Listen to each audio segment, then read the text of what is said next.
Hey. Hi. Hello. And welcome to the Partner Panel.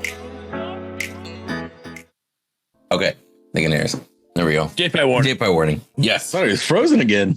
No, I hate you. It was a weird count. I thought I was gonna count like, all right, one. No, bro. Like 1 to 5, then back to 1, like a half one. I'm like, I'm confused. Like, are we counting? No, bro. I'm telling you, that honestly is very infuriating when I go to switch and it just freezes every single time. So I can never tell until it like flickers, and I'm like, okay, we're good. All right. But what's up, everybody? Welcome. How's it going to the next episode of the Fault Partner Panel? We do have an amazing cast here as always. As usual, let's go down the list, introduce ourselves. Let's start with our guest, Huddy, then Mangoose, then Bearded, and then I'll finish it off before we go into it. We are going to talk about several different things, including how this past free-to-play weekend went for Fault, at least in our opinions, right? What we think it's going to mean, along with a couple other things that they've actually mentioned. So we'll go through those, but Huddy, hit it off. I can't with it. I can't with him, bro. On the spot. Hi, fucking Stitch moment. Get me out. What's going on, everyone? Huddy GTV. Excited to be here. Thanks for the invite, guys. Looking forward to talk about some Fault and what Strange Matters is working on and where they're going. All right. Sweet, and we appreciate you being here. Oh, my bad, Mangoose. Go. Don't get mad at me. No, do it. Do it. You said that line a million times. I kind of feel like I should be wearing blue and gold right now because it's maize and blue. Okay, whatever. Corn and blue. Oh, wait. You know me from YouTube. We're going to be talking some Fault tonight. It's going to be a good time. Over to you, Bearded. Hello, everybody. I'm the Bearded Wolverine, your Michigan Wonder. All right. College football playoffs coming up next week. Let's go. All right. Also, Fault Partner, excited to talk some Fault and to talk about this free-to-play weekend and how it went for us and everything else. I can't wait. True. And you guys are so like hardcore fans for your team. Like that shit, I'm sorry, this drives me crazy. I love y'all for it. But yes, welcome everybody. I am WinduTheMace, aka Windu. Fault content creator, predecessor, or prime, you know, the whole shebang. Welcome. How's it going? I want to start off just straight into the subject here with you guys, right? But it's not 38, by the way. That's how far we are already. Like, right? Isn't that shit crazy? Isn't it crazy? Holy shit! That's actually mind blowing. Like, arguably, about 38 weeks ago, we started doing these episodes. Well, actually, a little bit more than that because we only took a couple weeks off because there was no content to be made at that time. Like, we literally like, what do we do? And there was only a couple of those because a couple of those were like, you know what? We'll just make something up. Like, we'll literally like, let's bring up something and we'll talk about it. And we made it work. So, but yeah, so probably about 41 weeks that we've been doing this. It feels good. It's awesome. Definitely. It feels awesome. Like just being at it that consistently. I know Mangoose has his series that have going on for, you know, like an anime, fucking 937 episodes and shit. Not that much longer. For real. But it's crazy. It's actually crazy that we've been making content about Fault like that for quite a little bit. But I actually wanted to jump into a quick little thing that piqued my interest. And when you guys saw this, if you saw it, if you haven't seen it, we'll go through it. They posted on their Twitter, specifically, it said, in search of a worthy opponent, he has come to test your might. What do you guys think is in this video? Pretty big clue. Well, I've honestly, like, for me, it's obvious, at least for me, right? But for a lot, like, I've heard a bunch of different theories on here. Who do you guys think this is referring to, first of all? It's obvious to Revenant. It has to be. What the fuck?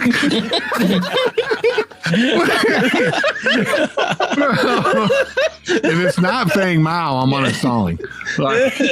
You're nah, chill, bro. So, I mean, I think it's Feng Mao. I think it was dead obvious, right? Like from, like the hilt, or I guess, the staff part of it to the blade at the end. But why do you... Wukong. Well, why do you think they came out with this little Mortal Kombat phrase? Because I know they usually, when they do stuff, it's very intentional, right? Like, why are they out here doing test your might? That was kind of Feng Mao's lore, right? Was it though? Really? Yeah. I didn't know too much about it. He was a gatekeeper for some city that Yin took over as his protege, but he was just like a great warrior, and he kind of went in search of more worthy opponents to face as he got older. Do you think that they're actually going to either maintain, adapt, or just in general dive into lore? Because that's actually one thing that we haven't really heard from Strange Matters. It's been pretty lore absent, right? Mm-hmm. I mean, it'd be a perfect time to do it, in my opinion. I mean, besides the optimization, which we'll talk about more when we get into it, that needs to be fixed. But I mean, when it comes to actual game and where we're at with the game, UI is great looking. The game, all the objectives for the game, all that stuff is good. The gameplay is good. Besides optimization, right? So at that point, and they want to start marketing, lore could help with the marketing. So I think that could, be even more of something they could definitely step into. I see it. I know they were during what was it, Indiegogo, right? They were talking about lore being, they're going to do their own lore. I know Stilfin talked about it and some of the other guys. So they were going to go into their own storyline completely and go through all that. But again, that was 2 years ago now, right? Indiegogo. It was 2 years. This Christmas right. was over 2 years ago. Yeah. So, well, since you mentioned that, it definitely feels like it's a subject that's kind of fallen on the back burner. Now, a lot of people don't care about lore, and it seems like the type of people that are attracted to Fault certainly don't care about lore. I'd agree with that. I'll be real with you. I don't personally care. I didn't even know Feng Mao's lore. Clearly, I had to ask you a second ago. Yeah. So no, I think lore is no matter what game we're talking about. I think lore is more of it's a certain percentage of that community is interested in it. The rest of the community is there for the gameplay and whatever else is going on with it. I got into Paragon lore very slightly because I was just there was in between games. I was like, all right, let's read up on this person, and I thought some of the stuff was cool how they did it, but I didn't really get that deep into it to know that was Feng Mao's lore. But I do believe with what Huddy was saying, I think they have to make their own lore. I don't think the lore was released by Epic. I don't think they can use the same lore. I think they have to change it up. That's a good point. As far as legally, they might not be able to. Yeah. Mm-hmm. I mean, all Epic did was some random bullet points of lore for everybody. They didn't ever really get that deep into it. But they had that big story with Countess and they were starting to. I can't think of her name right now. I remember Iggy and Drongo were attached at one point, right? What was it? Iggy was constructed off of parts from Drongo's wasteland planet or some shit like that. I don't even remember. I think they were just from the same place, really. I don't know. I don't remember that one. But I think that's the reason for the lore and why they've kind of been holding off on it. But I would be interested to see some of it. It would be great talking points for the panel as well. So SMS, if you're here, we'll definitely take it now. Let's go. I think lore is definitely fun, and it can step the game up just another notch. If you're already interested in a hero, and then you want to dive deeper and learn more about them, and if that lore is there and it's good, then you're going to be even more interested in that hero. Or maybe it's somebody you don't even like, but they have a really good backstory, and that attracts you to them, makes you want to play them. Right. I think it would be fun if you could unlock lore for a hero as you go along, just like you do with masteries. I think that would be a fun. Oh, that'd be cool. That'd be dope. You unlock a new chapter of their book, so to speak. Yeah. A lot of games do that. So Yeah, no, I would like that. I like that. What I like about the lore is understanding who is pitted against who. Because I think it was I think Kalari and Wraith, aren't they? Don't they go against? Are they on the same team? Either way, I thought I'd like there was in the Paragon lore there was I thought they were enemies. I could be wrong, but so I thought that was cool. The Kalari and Muriel, lore, the whole sisters lore was pretty cool. I like how things just like one character ties to another character. So like you said, you might not be a fan of that hero, but that lore might connect it to one of your heroes that you actually like. Yeah. Now, that's the only reason I know anything about Moragash because I love the Fae, so I dove deep into her lore, and she was connected to Moragash. Mm-hmm. Bro, I'm learning shit now. Of the two of them, the Fae is by far the more evil. Yes. Moragash was actually the kind of the good guy. Yeah. Yeah. I'm off my Fae. Bro, I'm learning new shit today. What? Yeah. I never would have guessed that shit. So let me focus real quick on the hero again, real quick. So without going into optimization and stuff, which we will hit separately in a second, do you guys think Fault is ready for a new hero? Yeah. Do you think it's needing a new hero? You could take it either way. I think they need optimization more than a new hero right now. Right. I don't think they need one. But they can. Are they ready for one? Yeah, they can be ready for one, but I don't think it's needed. I mean, the rose-colored glasses of phase have not worn off yet. So they have some time built up. With introducing phase. Now, would it be nice to get a new hero because we went so long not getting one for a while there? Yeah, I think that'd be a good little gift for the community. Here you go. It's been a while. Here's one back to back almost in a sense. So that's a great point that you bring up, because even though they could do it back to back, I almost would caution them not to. Because, they don't want to spoil the community, give them two heroes back to back, and the next one, right, 3 months from now. You know what I mean?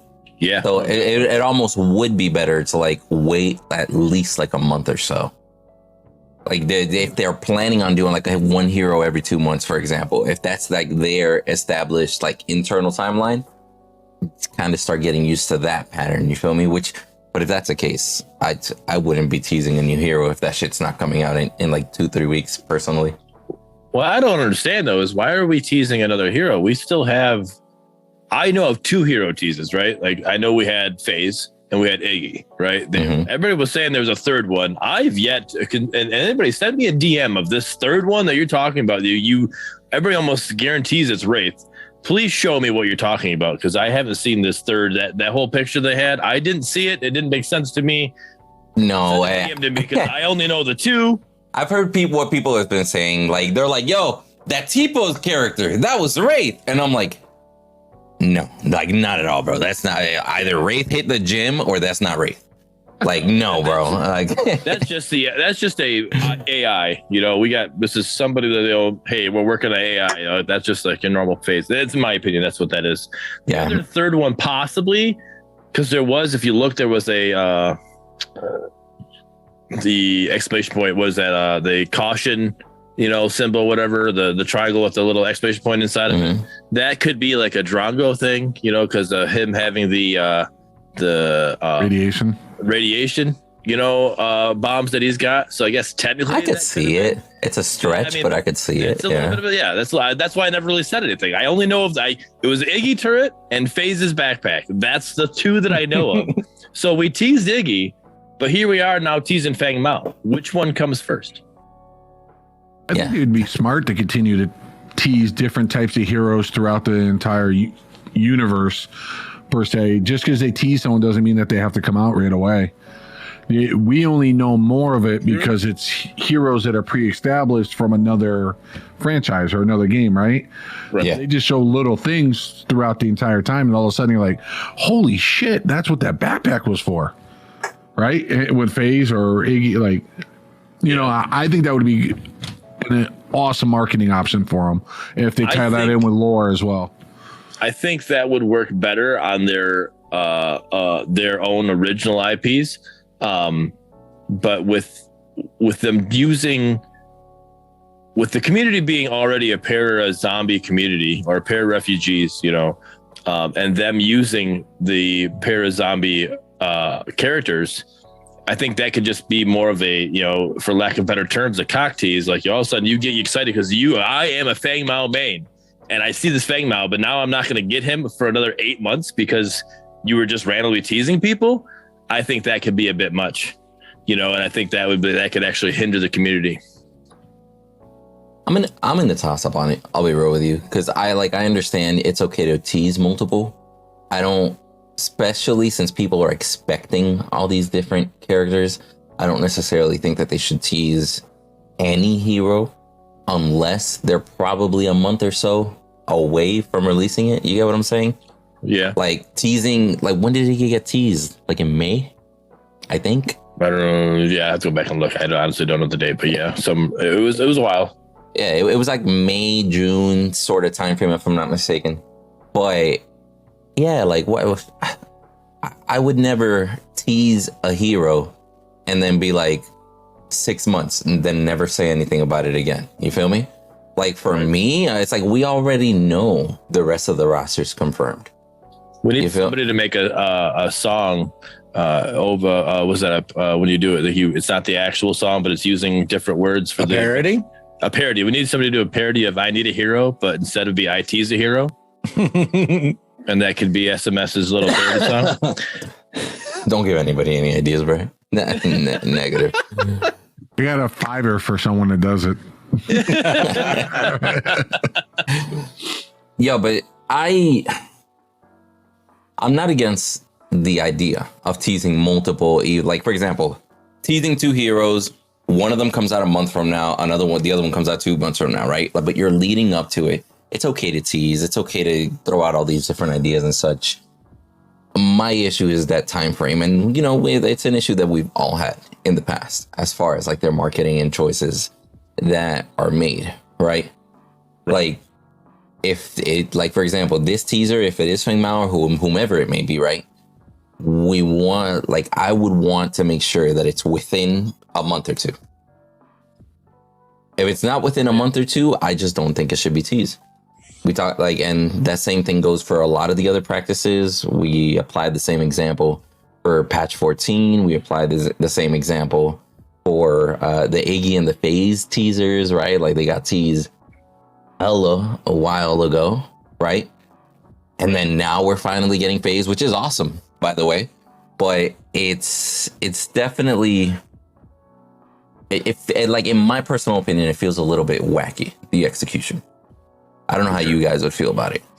Plus, just everybody knows Feng's coming because his abilities were in the ability select screen and all that. So, they should release him pretty soon because they've already, they've already showed their hand. So, might as well let him out into the wild.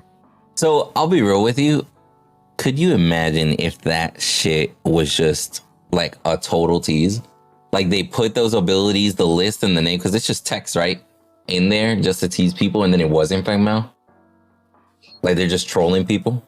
Or leading them down the wrong rabbit hole. Misdirect. Yeah. Misdirect. See, now that would be messed up because then people, like you said, that love Feng Mao would be looking forward to Feng Mao, and then they get something that they maybe didn't care for that much. I could see it. I don't know.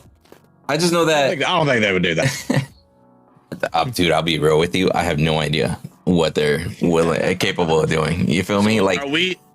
I mean, in their go ahead. Eddie. I was gonna say, in their defense, right now, they just announced that they're looking for a marketing manager who can help to put this plan together and build the storyboard and start building a marketing plan for them, because they haven't. Everyone's been chipping in, and I think they've been doing a decent job, but chipping in to start doing it. But now there's going to be someone, look, your laser focus is to get the word out. What do we need? Put it together, and then we'll get it to you. Right. Like that's 100% their duty. They don't have to focus on anything else. Their job is, hey, this is point A, this is point B. Here's how we're going to get there. I get that. Let me ask you a question though. So do we think because like you get 14, we all load up and all of a sudden it's like, bam, right there, we're able to see there's Fang Mao's abilities, right? Okay. Was that a mistake? And if that was a mistake, is this all right, well, we already fucked up. Let's give you Fang Mao. Or was that like a marketing tease type thing? Like, hey, a little Easter egg. If you find it, you got a little heads up of what's going to happen when we put our Twitter post out. It's a Tootsie Pop, bro. The world may never know. Like, it could be either. You feel me? I think it was just a mistake, but it's not that big a deal. I just think it'd be kind of messed up if they did that and then didn't release Feng Mao next, because then because everybody's expecting Feng Mao now. For sure, they definitely are. I'm glad I definitely do think it's Feng Mao. I really don't think it's Revenant. Oh, yeah. I'm not that ignorant.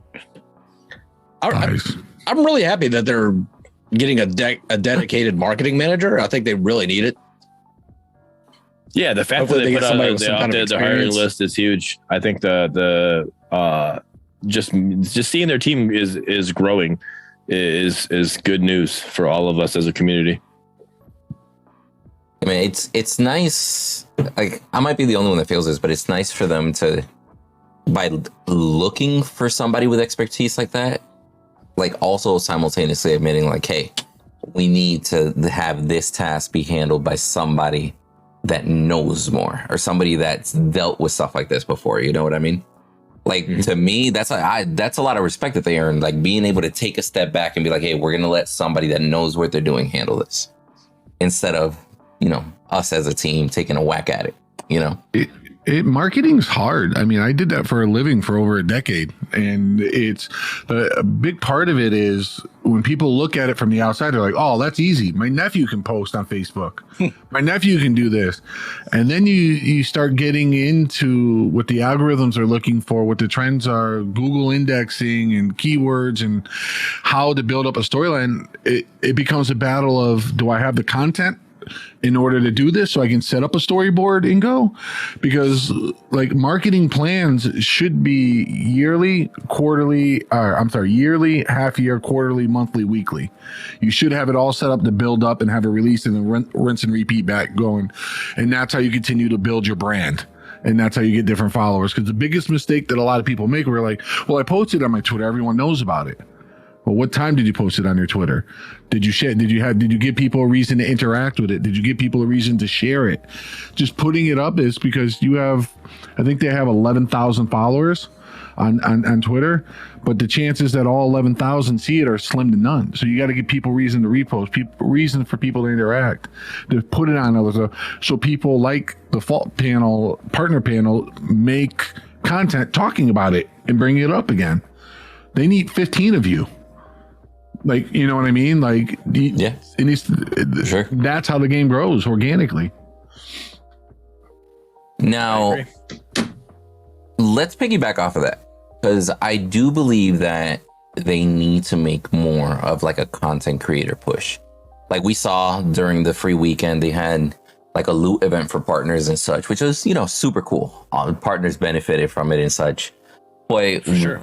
What do you guys think they should do, or what would be some ideas to brainstorm here for Strange Matter as far as getting general content creators excited about making content? Information in advance, and well in advance. A week was not enough advance for this free weekend and all the drops and stuff, because people had stuff planned. Bro, the drops got mentioned like the day before. Yeah, I mean, it's not even the drops though. Like, the content creators should have known about this free weekend like at least a month out, and put a fucking NDA out, for Christ's sake. Like, cover your ass with an NDA. I know it seems like a ho-hum, just boring legal issue, but I find that any gaming company that makes me sign an NDA, I'm far more comfortable with, because it shows to me that they actually know what they're doing and are stable. When I don't get an NDA, but I'm getting information, a few red flags start to pop up. Okay, interesting. And if they had content creators sign an NDA, they could be themselves more comfortable with giving them more advanced notice of this kind of stuff. Right. Yeah, no, definitely. So you think like just the same way that people apply for partnership, for example, just have people sign up for like content creator events, newsletter or whatever, and then they have to sign an NDA to be part of that little newsletter or whatnot, so to speak. Yes. That'd be cool. 100%. That'd be awesome. I know EA has stuff like that, like a specific content creator page that the only way you get access to that website for that web page, for example, is by signing the NDA, and they get like your email and password and stuff. But then once you're in there, I like that idea. Yeah, and they have all their future events listed on there. Like, hey, on this day, for example, for Battlefield that just came out, they had on Battlefield from this day till this day before the release of the game, everybody on this page is able to stream the game. Only on these days. You guys aren't able to talk to anybody about it. Here's a couple of stuff to help get your content in order. Here's clip arts, logos, etc., just to get it going. But this is everything that you set up. You're able to stream it on this day. You're able to post on YouTube on this day. Just have it clear and concise. Just like, hey, these are the days, blah, blah, blah. But it's just an NDA that they sign in the beginning. And then from there on, it's like they're part of a club of early access information, so to speak. It's not a horrible idea at all. Yeah, definitely put together a press kit for content creators. Did they have that? I thought they had that for EA. So little known fact, because I just had somebody else ask me, is like, oh, do you have PNGs or pictures or like logos for Fault and stuff? And I was like, well, that's actually not commonly known. If you go to the website, playfault.com, and then go to the community tab, in the community tab, you then click on partners. In the partner page, you then scroll all the way to the bottom, and there, right next to apply for partner, you see press kit button. Yeah. That you can click and download. It's not the easiest to find, but it is there. So I do think that probably should be a little bit easier to find. Maybe even like have it like a small little corner on the main page. Interested in making content? Press kit, click to download. You like the Fault logo and stuff like that. Yeah, like simple. Mm-hmm. So has that been updated? I literally thought that was only for partners, so I never said anything about it. No, because there's a partner press kit and then there's a public press kit. So there's two different ones. Okay. But to answer Huddy's question, I don't believe as of the time of this recording that press kit has been updated. But I do have confirmation that it should be getting updated anytime soon, because I did ask about that. I'm very adamant about stuff like that. Yep. So that is something that they're working on. But I mean, I like the idea. Any other ideas as far as getting content creators involved? If anybody in the chat wants to kind of throw ideas in there also. It was great. As a partner, I really enjoyed the loot drops. But I think if we also did a loot drop or a Twitch drop, whatever, for all the whole community, all streamers can be able to be a part of it. I think that'll be beneficial to get more streamers involved, to get more people advertising your game. The higher you get the game on Twitch, on Twitch's standards, the more exposure the game will get. So that'll be better as well. So you're saying like have both partner loot drop events as well as like just general community. Anybody streaming can participate. Yeah, like maybe the next free weekend they do, because they did allude to the more free weekends. This was like a first, so the next free weekend do the community Twitch drop, like anybody who streams. Like, let me look. Stranger's a streamer. Pappy's a streamer. All of us here we stream except for Goose. All of us, we all go in, we put in, we enable drops, we got it, and people can sit there and lurk and chat in our streams while we game. We just brought something up. What about people that aren't on Twitch, like Goose? Like, what's the benefit for them? Because those are two very different communities that don't interact with each other. I don't know anything about that other community. That's Goose. What's your plans for that? Because I don't know. I mean, they could give us drops to giveaways, you know. Is there a YouTube drop thing? I don't watch. No, there's no. No, he's meant to like keys, for example, right? So they can host their own giveaways per video. Like, hey, you know, comment this word and leave a like and blah, blah, blah. We're going to pick a random name and give out the Astro Gideon skin. Gotcha. So do you think there should be a program like that for the general community that wants to make content? Because that's a little bit trickier when you're giving somebody access to drops and keys and, you know, skins and stuff. That's a little bit harder to do for like the general community. I could see that for YouTube partners. Yeah, YouTube partners. I get it. I don't. The Twitch community one, the Twitch drops, it's easier. It's controlled. You know, you're able to do it. You know, you can change how much percent it happens, how often it happens. You know, like you can do that. Like I don't. If you're not a Fault partner. Who's like Mangoose, Fault partner on YouTube. If you're not Mangoose in this situation and you're just, you know, our buddy Menace, who's now putting out Fault videos on YouTube, how does he get it? How does that work for him? How do you give him that key or whatever, you know, items to give away? Like how do you just give that to anybody who creates videos? Here you go. We're to give you items to give away to your, you know, community.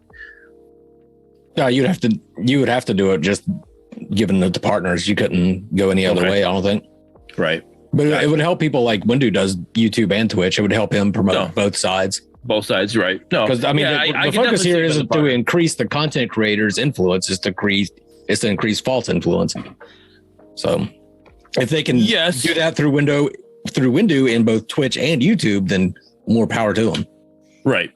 No, I get it. I'm just trying to think of like other ways to really get, because I think if we do a community-wide Twitch drop, I mean, I know it doesn't help the YouTube side of it, and I'm not trying to exclude them. But I think, just like I said, the more people we have streaming the game, the better exposure the game gets. You know, and I think if we could do something similar to that on YouTube, the more people we have creating videos for the game, the more, you know, exposure the game's going to get. You know what I'm saying? Like, if there's a way to do that, even though for the young unpartnered YouTubers, you know, like Menace, if Menace is creating videos, if there's something we could do to help make the community create more YouTube videos, it's more exposure. Hold a competition like Overprime did with YouTube Shorts, because that's the big thing right now. That's what YouTube is pushing. That's what gets views. That's what attracts people to the game. You could hold a competition, like create a short, you know, and include @Fault or @Strange Matter Studios in the title, and whoever, like the top 3, get partnership. Then you have 3 people that obviously have a following that are now partners and now have access to more information. And you've just enlisted 3 people. You've gotten the name of Fault. 3 good potential people. Yeah, true. How do you get some asshole that paid for views, like Overprime's competition they did? Oh, he said, "Oops." Yo, so how do you guys feel about sharing on their main page? Because, you know, for those of you that don't know, on YouTube, you can make a post to your community, not officially uploading a video or whatnot. It's just a post. And like, for example, I can go on my page, grab Mangoose's last video, share it, and be like, yo, everybody go check this video out. It's amazing. Show them some love. Go subscribe. Like, even little things like that would go a long way, because people that are trying to grow, for example, would love to get a shout out from the company themselves. You know what I'm saying? And if they know that they make the content and they have a chance of getting shouted out, you know, why not make the content if their objective is to grow? You feel me? No, I got you. I think we also need to reach out of the Fault community, though. We need to reach further amongst that. Like, because right now, if Fault is shouting them out, they're shouting out to the Fault community. We need to go farther, and we need to get people who aren't involved with the Fault community. We need to do like that like a YouTube Shorts competition or whatever, and get people who are doing YouTube Shorts to get like, oh, we could do a Fault competition, and and bring them in, because their community might not be a part of our community, but we might be able to find a common ground, so to speak. Yeah. And the more people you enlist, the more cross-pollination there's going to be. Like Huddy does a lot of Valorant. I'm sure there's people that come to Huddy to watch Valorant, and then when he starts playing Fault, they're like, oh, this is a different game. They might check Fault out. You get the cross-pollination that way. That's true. I know at least 3 or 4 people that tried Fault over the weekend that were from the people that I play Valorant with, and they're like, "Oh, I used to play Paragon," and then it opens up the dialogue, right, and you can explain what's going on. And out of the 4, 2 of them like it and end up buying it for $10. Hey, there you go. It was not a huge thing. I mean, I'm peanuts on there. The Valorant community is very rough, but it's just exactly what you're talking about. I mean, personally, I think once they fall, tying back to what Windu you guys were talking about earlier about releasing a new hero. I feel that optimization and then getting more build diversity out right now and balance should be the priority. And then it might be time to open up the wallets and get a couple big time content creators from other platforms and get them to play your game. Get them to play your game for a week. Spend I don't know, $5,000-$10,000 to get someone who averages just to play it a couple hours. To come out and play the game, because now you're opening up a lot of eyes to a lot of people. And it creates this excitement, but you can't do that until if the game crashes in front of 20,000 people, GG go next. Like everyone's ragging on it, right? So right. That's a great point. Making sure that the optimization is on point and then going that route, because you're not wrong. It's a tried and tested method that arguably every successful game nowadays has had a successful early launch with successful content creators covering it, with all that crazy exposure and everything. Now, you guys think they should go, like, let's say they go down that route. Do you think they should go straight into larger content creators? Let's say like people averaging 1,000 and up, or do you think they should start more on the medium side, like people with 100, 200 average viewers and such? How do you I think they go overall. You try to get a couple big ones. Then you try to get a couple medium to small, and then everyone else will come. Because if you get a couple of the big ones, make up any one, Smite or League of Legends or any of those guys who are averaging significant viewers to come over.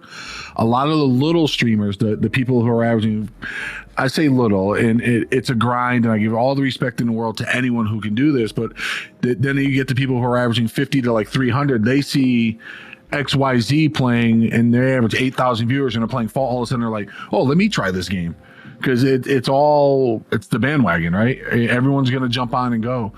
Perfect example is look at Among Us. 1 or 2 big streamers started playing Among Us, and all of a sudden they went because everyone got on board, right? Among Us was out like for 4 years before that even happened. Correct.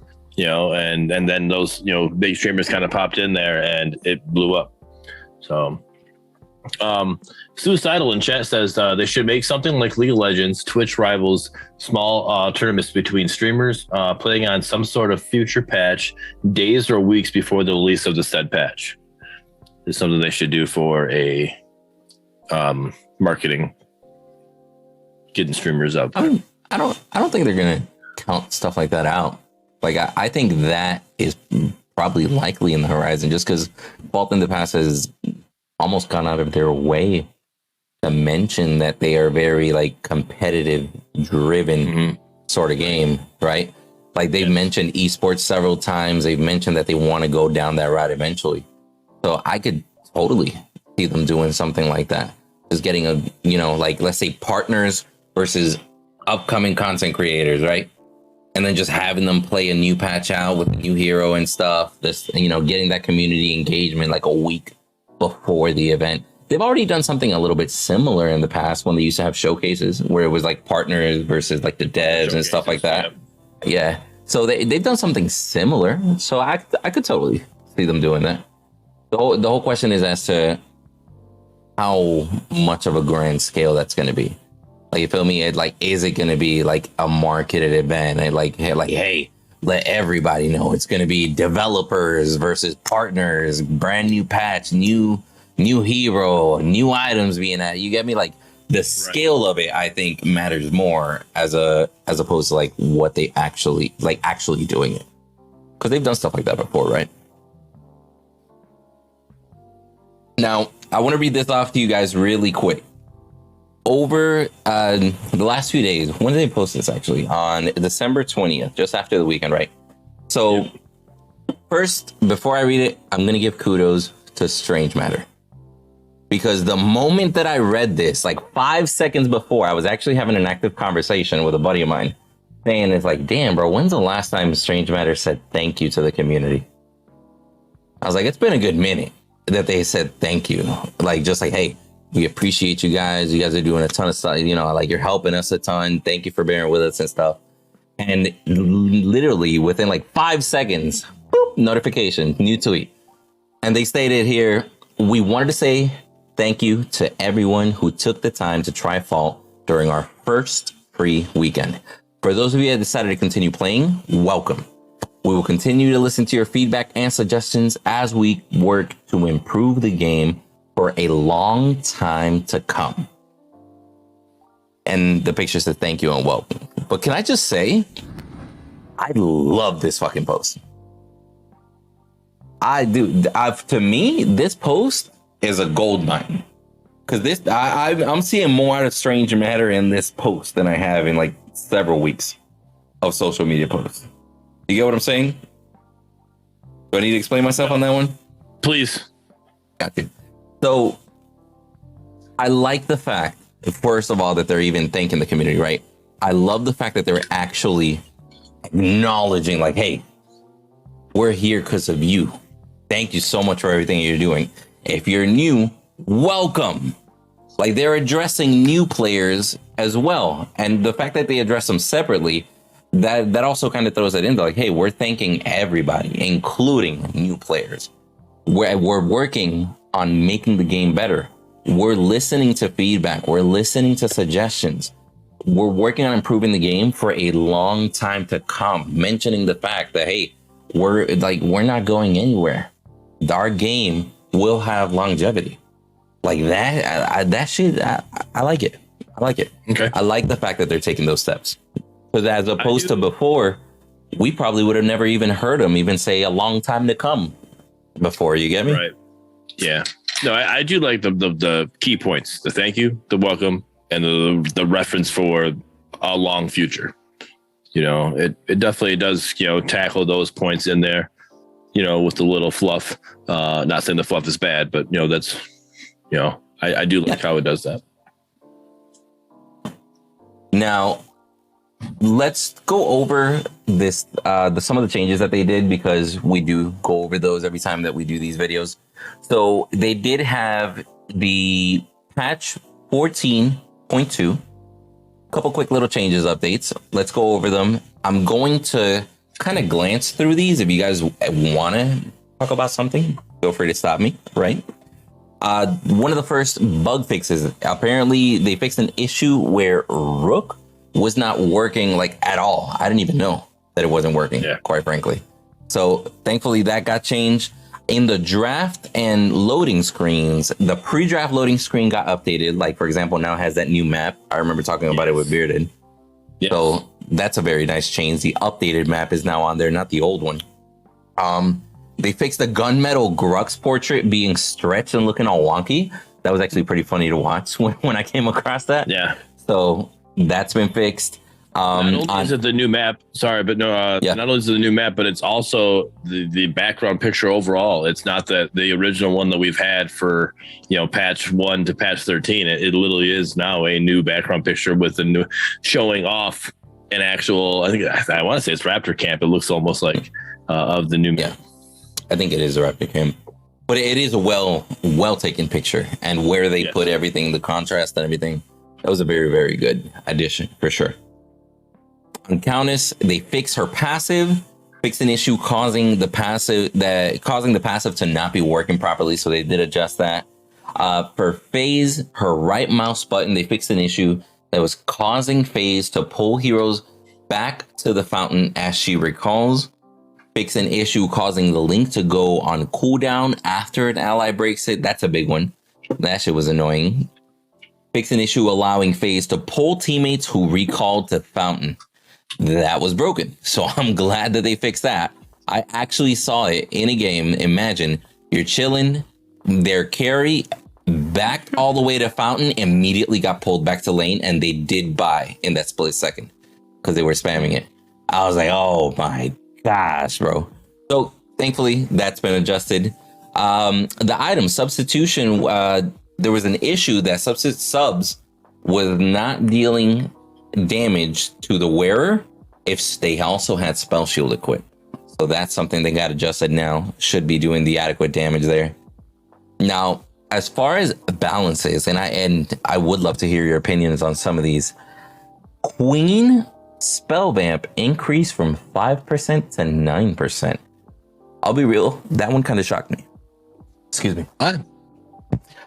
Because I'll be like, after all the changes, right? Like, as far as balance is concerned, I didn't think that they needed to add more ability lifesteal.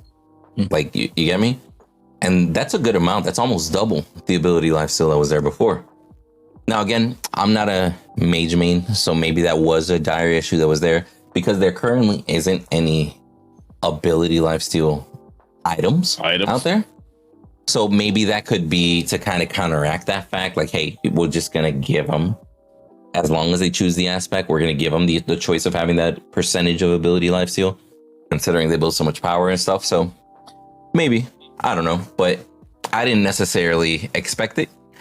Then as well, in Rook, they made a couple changes. They made a couple changes to all the green aspects, actually, mainly because the tanks weren't necessarily in the best of spots with all the damage meta that was going on, right? So on Rook, bonus armor percentage increased from 10 to 30%. The duration of Rook got reduced from 6 to 3 seconds. So you get more armor, but it doesn't last as long. The damage threshold got increased from 5 to 10% of the damage taken in the last 2 seconds. So now you have to take a larger chunk of damage. You'll get more armor if you do, but it doesn't last as long. On Titan, the bonus health conversion, like converting health into adaptive power, they went from 0.5 to 2%. That is massive. Literally, they're like, hey, that power that you were gaining, 4 times the power now. But that is in response to the fact that mages have a power scaling item, carries have a power scaling item, jungle, you get me, can use Sword of Souls as well and all that. But tanks didn't have a good scaling item. So this is their way of giving tanks still the ability to scale by being able to use Titan. Now as well, Beast Hunter, the Pelt Collector bonus, the health per stack got increased from 1.2 health per stack to a flat 2. Out of combat movement speed after you've completed all your stacks went from 5% to 7%. So now jungler as well, like you could use it outside of jungle, but Beast Hunter is a famously known jungle aspect that you now get increased even more movement speed and even more health for just farming. So we'll see if those changes actually matter. That Pelt Collector is only on jungle minions, right? Like the things that are in the jungle, or do you get? It works on. No, it works on lane. Lane minions too. Okay. Yeah. Mm-hmm. It's a really good aspect to take, even if you're not jungling. Gotcha. Yeah, because you'll still get health and adaptive power when it comes down to it. So it's just another scaling aspect, so to speak, which I do find it interesting that overall, as to a lot of their aspects, they decided to go towards scaling. Like we have, King scales in attack speed as it goes on. We got Beast Hunter scales in health as it goes on and such. So I still love the fact that they're introducing scaling.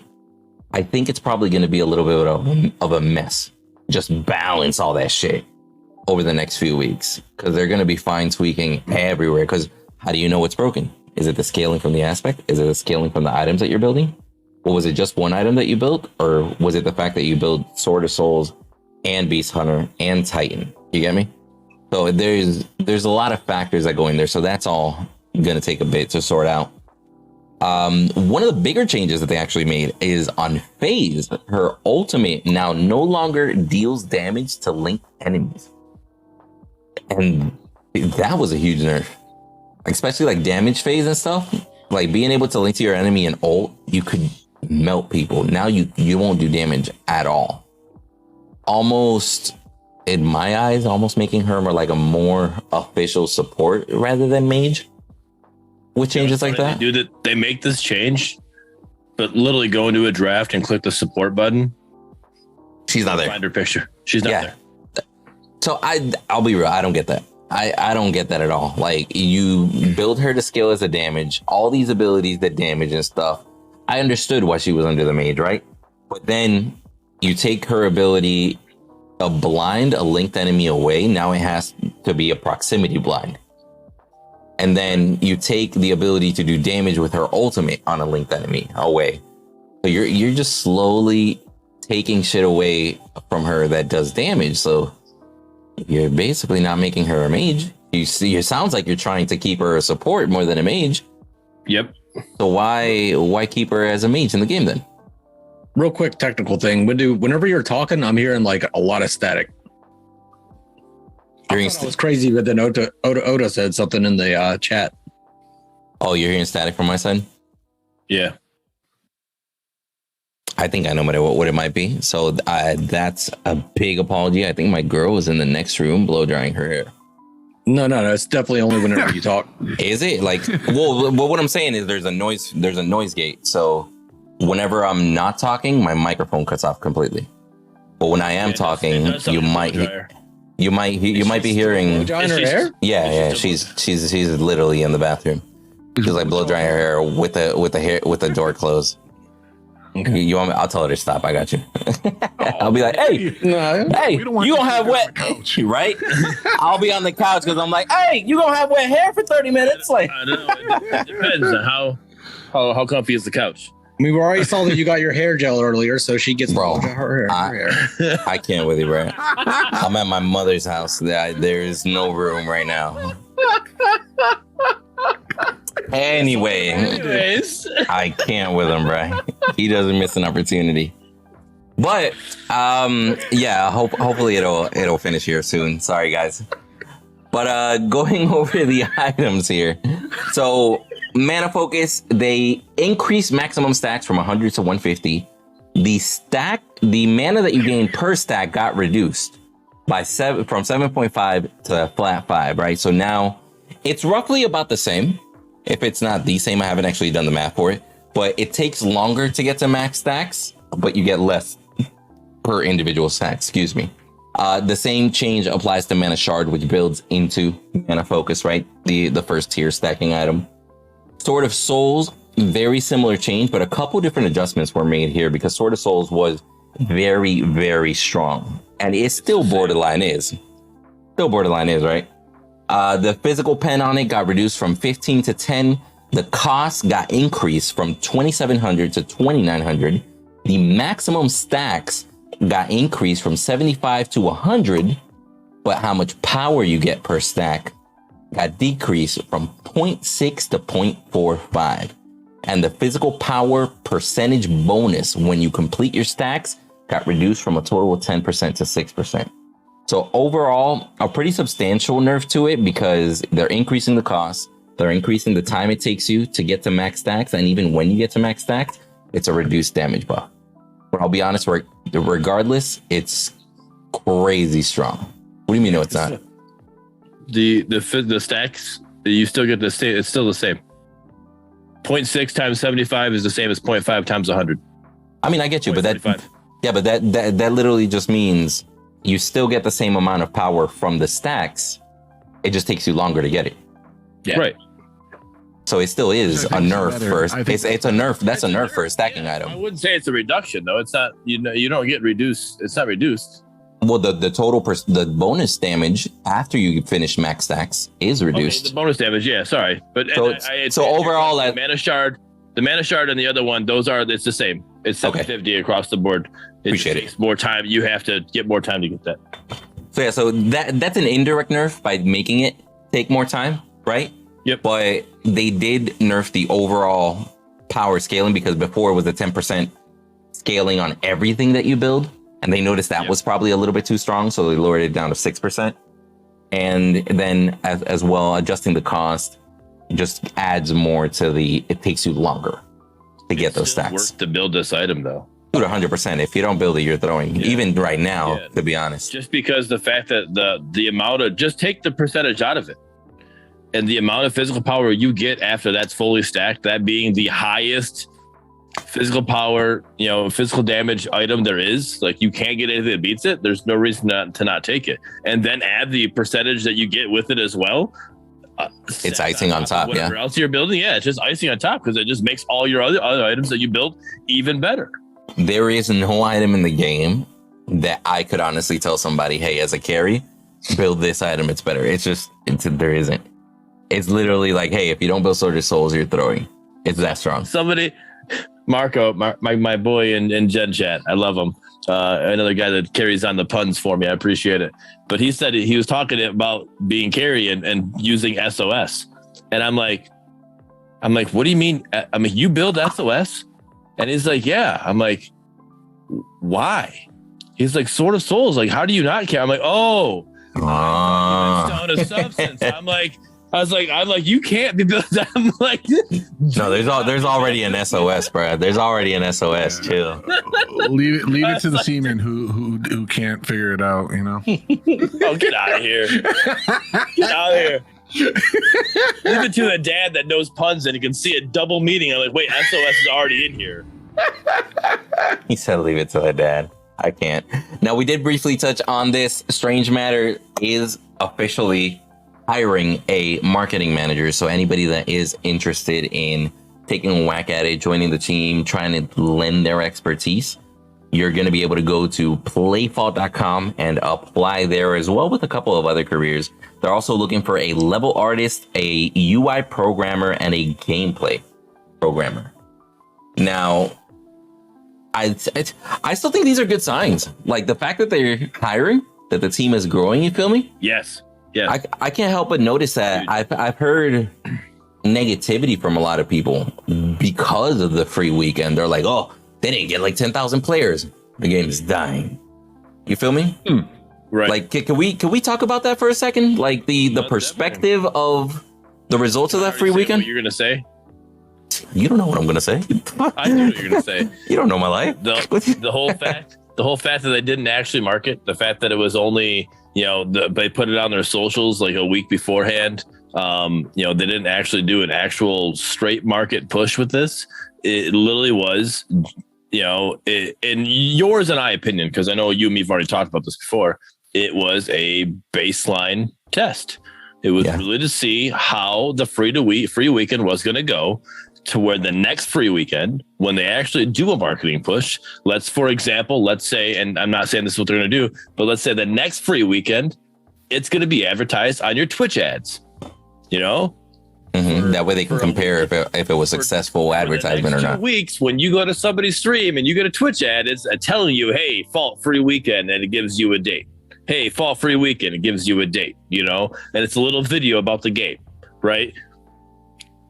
And then they're going to be, all right, now with those Twitch ads, with this free weekend, we did these numbers compared to our baseline numbers. Okay, so I know Twitch ads give us an X percentage amount of a boost, right? That's that. Okay, the next free weekend, let's advertise on Google, and we'll next thing you know, you load it to Google, and Google spells out with freaking fault characters or whatever, like free weekend, whatever. I don't care. I'm just literally pulling shit out my ass right now. But then it's okay. Google free weekend gives us this percentage of increase. Now let's do them together. Bam. All right, here. It's just a little whole marketing thing. It's really a test. I feel like Huddy's having a moment as you were explaining that. Like he wants to say something like every 3 seconds. Like as you were talking, Huddy's face is like, Well, I'm actually. I hate you. No, I'm actually responding to a DM, but it's you're not wrong. It's a yes, they have to do that to build the brand awareness. But if the next free to play weekend, if it's optimized where it's running fine, like me personally, I put everything to medium and the map everything looks identical than when it was on Epic, and I don't lose frames anymore. It just, for whatever reason, that fixed it for me, and that's at 1440 on my rig. So, but it's once they get that stabilized, rather than doing like Google AdWords, because that's going to be the most expensive thing that you can possibly do. Google AdWords is amazing, but it is incredibly expensive for customer acquisition cost. I think it would be more beneficial to pay, because the other problem is they're a worldwide game, and a lot of Google marketing is geo-targeting, like grabbing certain market areas. Right. And fault is, I was only, like I said, I was only pulling stuff up my ass. Like I really don't know about that. Yeah, it's like if I was to do it, I would get the game optimized and running cleaner, fix a couple of small bugs. I don't think it's nearly as bad as a lot of the players, not a lot, some of the people are complaining about, but it has bugs. Like there's no denying it. We've all experienced it. And right. So yeah, do that. Like the people complaining about the bugs, we're not saying those bugs don't exist. We're just saying those bugs aren't as big of a deal to bring a new person into this game. Mm-hmm. I right where Suicidal's talking about in stream right there, building it up, and then I don't know what these content creators charge now for a sponsored game, but dropping $10,000, $20,000, $30,000 on paying these content creators to play the game leading up to an open weekend and then playing through the open weekend will, in my opinion, go a lot further than spending $20,000, $30,000 on Google Ads. But what Mangoose was saying earlier, don't do it with no offense to the Paragons or I'm sorry, the fault streamers and stuff. Grab other people. Use this the grab to expand that umbrella, right? Open it up. Step outside. Instead of yelling in your street, let's yell in a park. And then if it goes well, then you go from the park, then you go to a city. And and obviously, that's, you go to the bigger streamers and you dish out the money to get it, because to get out there to do a nationwide Google ad campaign, when I used to run them, you were talking around $50,000 to $75,000 a month, and that's going to be hard to recoup that in customer acquisition costs to just grab people, even though you can really start to target gamers, right, and people who like MOBAs and stuff. But again, what's unique about this game is it grabs, like, look at me, I'm a first person shooter guy. This is the only MOBA that I come back to and I keep wanting to play. I can't play League of Legends. It drives me nuts. I would rather freaking run my head into a wall. Like, let's capitalize on that real quick before we get too far to this. We can still come back to this because I know Windu wants to talk about it, but let's talk about that, Huddy. Like, you went away for a little bit. You've been playing Valorant and playing some other games, and you come back to 14. What are your thoughts from when you left for a little bit and you came back? How do you feel about the game now? I stopped playing regularly probably 8 or 9 months ago, and it wasn't because I disliked the game or anything. I mean, I have 600 hours in gameplay. I enjoy the hell out of the game. That doesn't even include the other one where it was all the testing when I was part of the testing team, which was on another thing. It was just, it got to a point where, again, me being a shooter, I was ready to, I wanted something else. Right. And I've been grinding Valorant for over a year now. And then when I saw the updates and I saw the big patch, and I'm like, all right, let me go back in. And it's fun. The game is a lot of fun. I was pretty impressed with the patch for the most part. The optimization is, again, I've been through early access games for 20 years. Mangoose is probably the only one in here who can say that with me. Going through that stuff for over 20 years, I experienced, I mean, even Windu and I were talking about it last night about the Hunt Showdown. The hunt was on a $2,000, $3,000 computer was almost unplayable for the first year and a half of early access. Yeah, you were lucky if you got 40 frames with a 1080 Ti for the first year of Hunt Showdown. I had a 2080 Ti and I couldn't get 50 frames. I couldn't get 50 frames. My problem isn't that you have frame drops and stuff. My problem is that we didn't have that a month ago, right? Like before the patch, it ran perfectly for me, and now it doesn't. Yeah, with 13, we were running great. With 14 and 14.1, and I, we'll see. I made a change. The one thing I was told that this might be work, right? If you go through and you verify files, you go to Steam, you right click on it, you verify the files, that could potentially fix some of your optimization issues. I haven't tested it yet. I did verify the files. I just haven't had a chance to play it. I've been busy working, doing Christmas stuff. So it's possible that there was like an install issue. You never know. I'm going to do it right now. Properties. Yep. So I did already verify the files. I just haven't had a chance to game it and actually test it and see if it works. But we'll see. Is that verify integrity of game files, right? That's Correct. what we're clicking? Yep. Mm-hmm. Okay. That's the one. Correct. Yep. So anybody who's having those issues, go ahead and give that a try. And if it doesn't work, let the team know, because the more they know, the better. That's the easiest way for them to fix this is give them the most information we can give them. So. And let us know in the comments so we don't keep telling people that if it doesn't work, by the way. Yes, keep please. Us in the loop. You imagine they tell somebody else and we're still like, it might work. Who knows? Yeah, give it a try. So, but yeah, back to what the whole conversation we were talking about. Sorry, Windu. Let's keep on going kind of with that subject and the whole free weekend vibes, right? I was fortunate enough to play with a lot of new people. A lot of people that hadn't played Fault before, people that were keeping an eye on Fault. I have, for example, I have viewers that have been watching me play Fault for a while, have watched my videos, but just never pulled the trigger. I had a buddy that I grew up with in Puerto Rico, and he was like, yo, I'll be real with you. This weekend lined up with my first paid time off in like 3 years. So fuck it. I bought it. I know it was free for the weekend, but I bought it because I'm going to support. And he tried it. He was like, yo, this is pretty fire. Go figure. He liked Gideon. Everybody's brand new first time played character that they love, right? But I actually got a lot of feedback from a lot of new players. I'm curious to hear what you guys heard from your communities and other people and such, if any.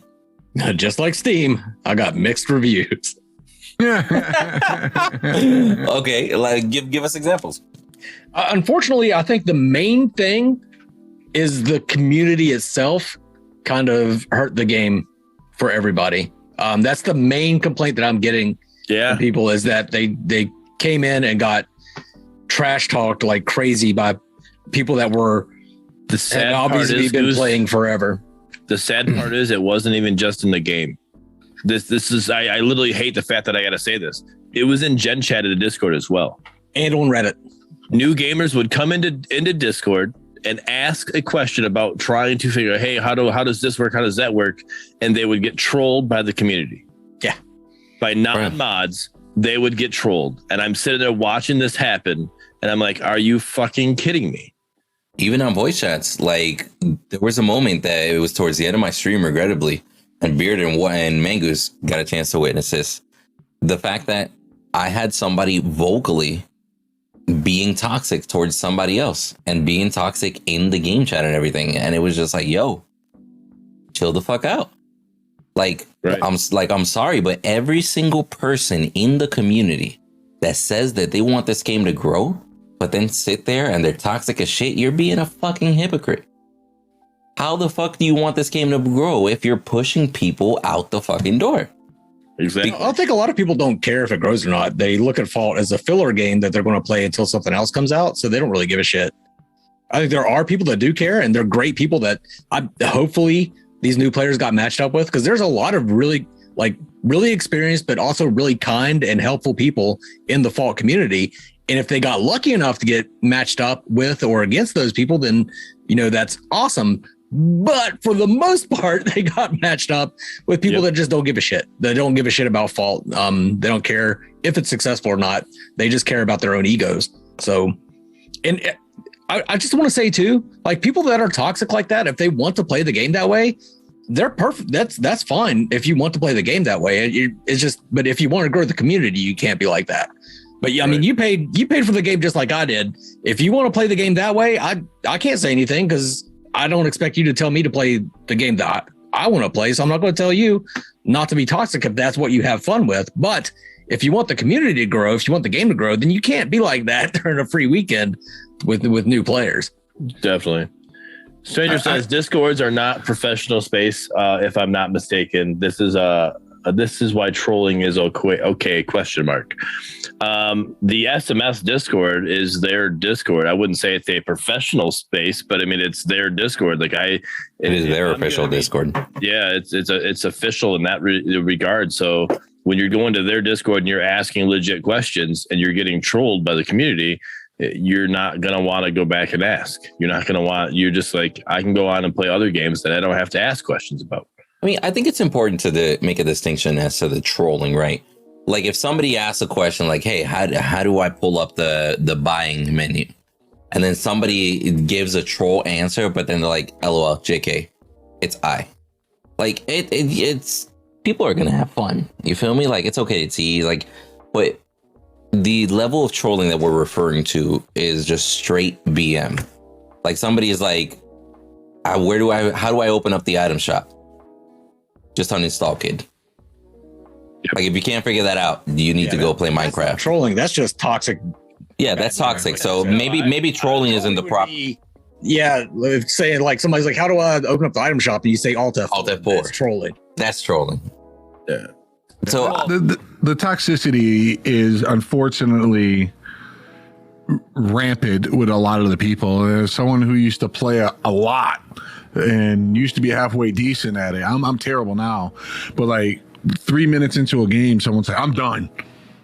F you. Yeah. You're horrible." Yeah. I'm like, dude, we got triple ganked in the first minute and a half. It's gonna happen. Relax. Like when Windu and I were playing this weekend, we had to keep telling, we're like, just relax and play. And then a lot of those games you come back and you win. It's like, relax. You're not going to dominate from minute 0 to 36 minutes until the game's over. Very rarely is it a steamroll. Everybody has shit games.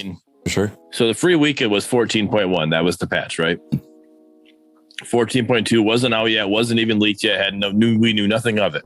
All we know is if you go into Discord and you were to ask, hey, do we have any idea of when the optimization patch is happening? Even the person working on optimization, Espada, would tell you soon. Okay. So we knew soon. We just don't know when. Okay. Other people would start, when new people would come in and say, hey, is there anything we can do about this optimization? They would come up and say, oh, patch 14.2 is already on the website. Go check it out.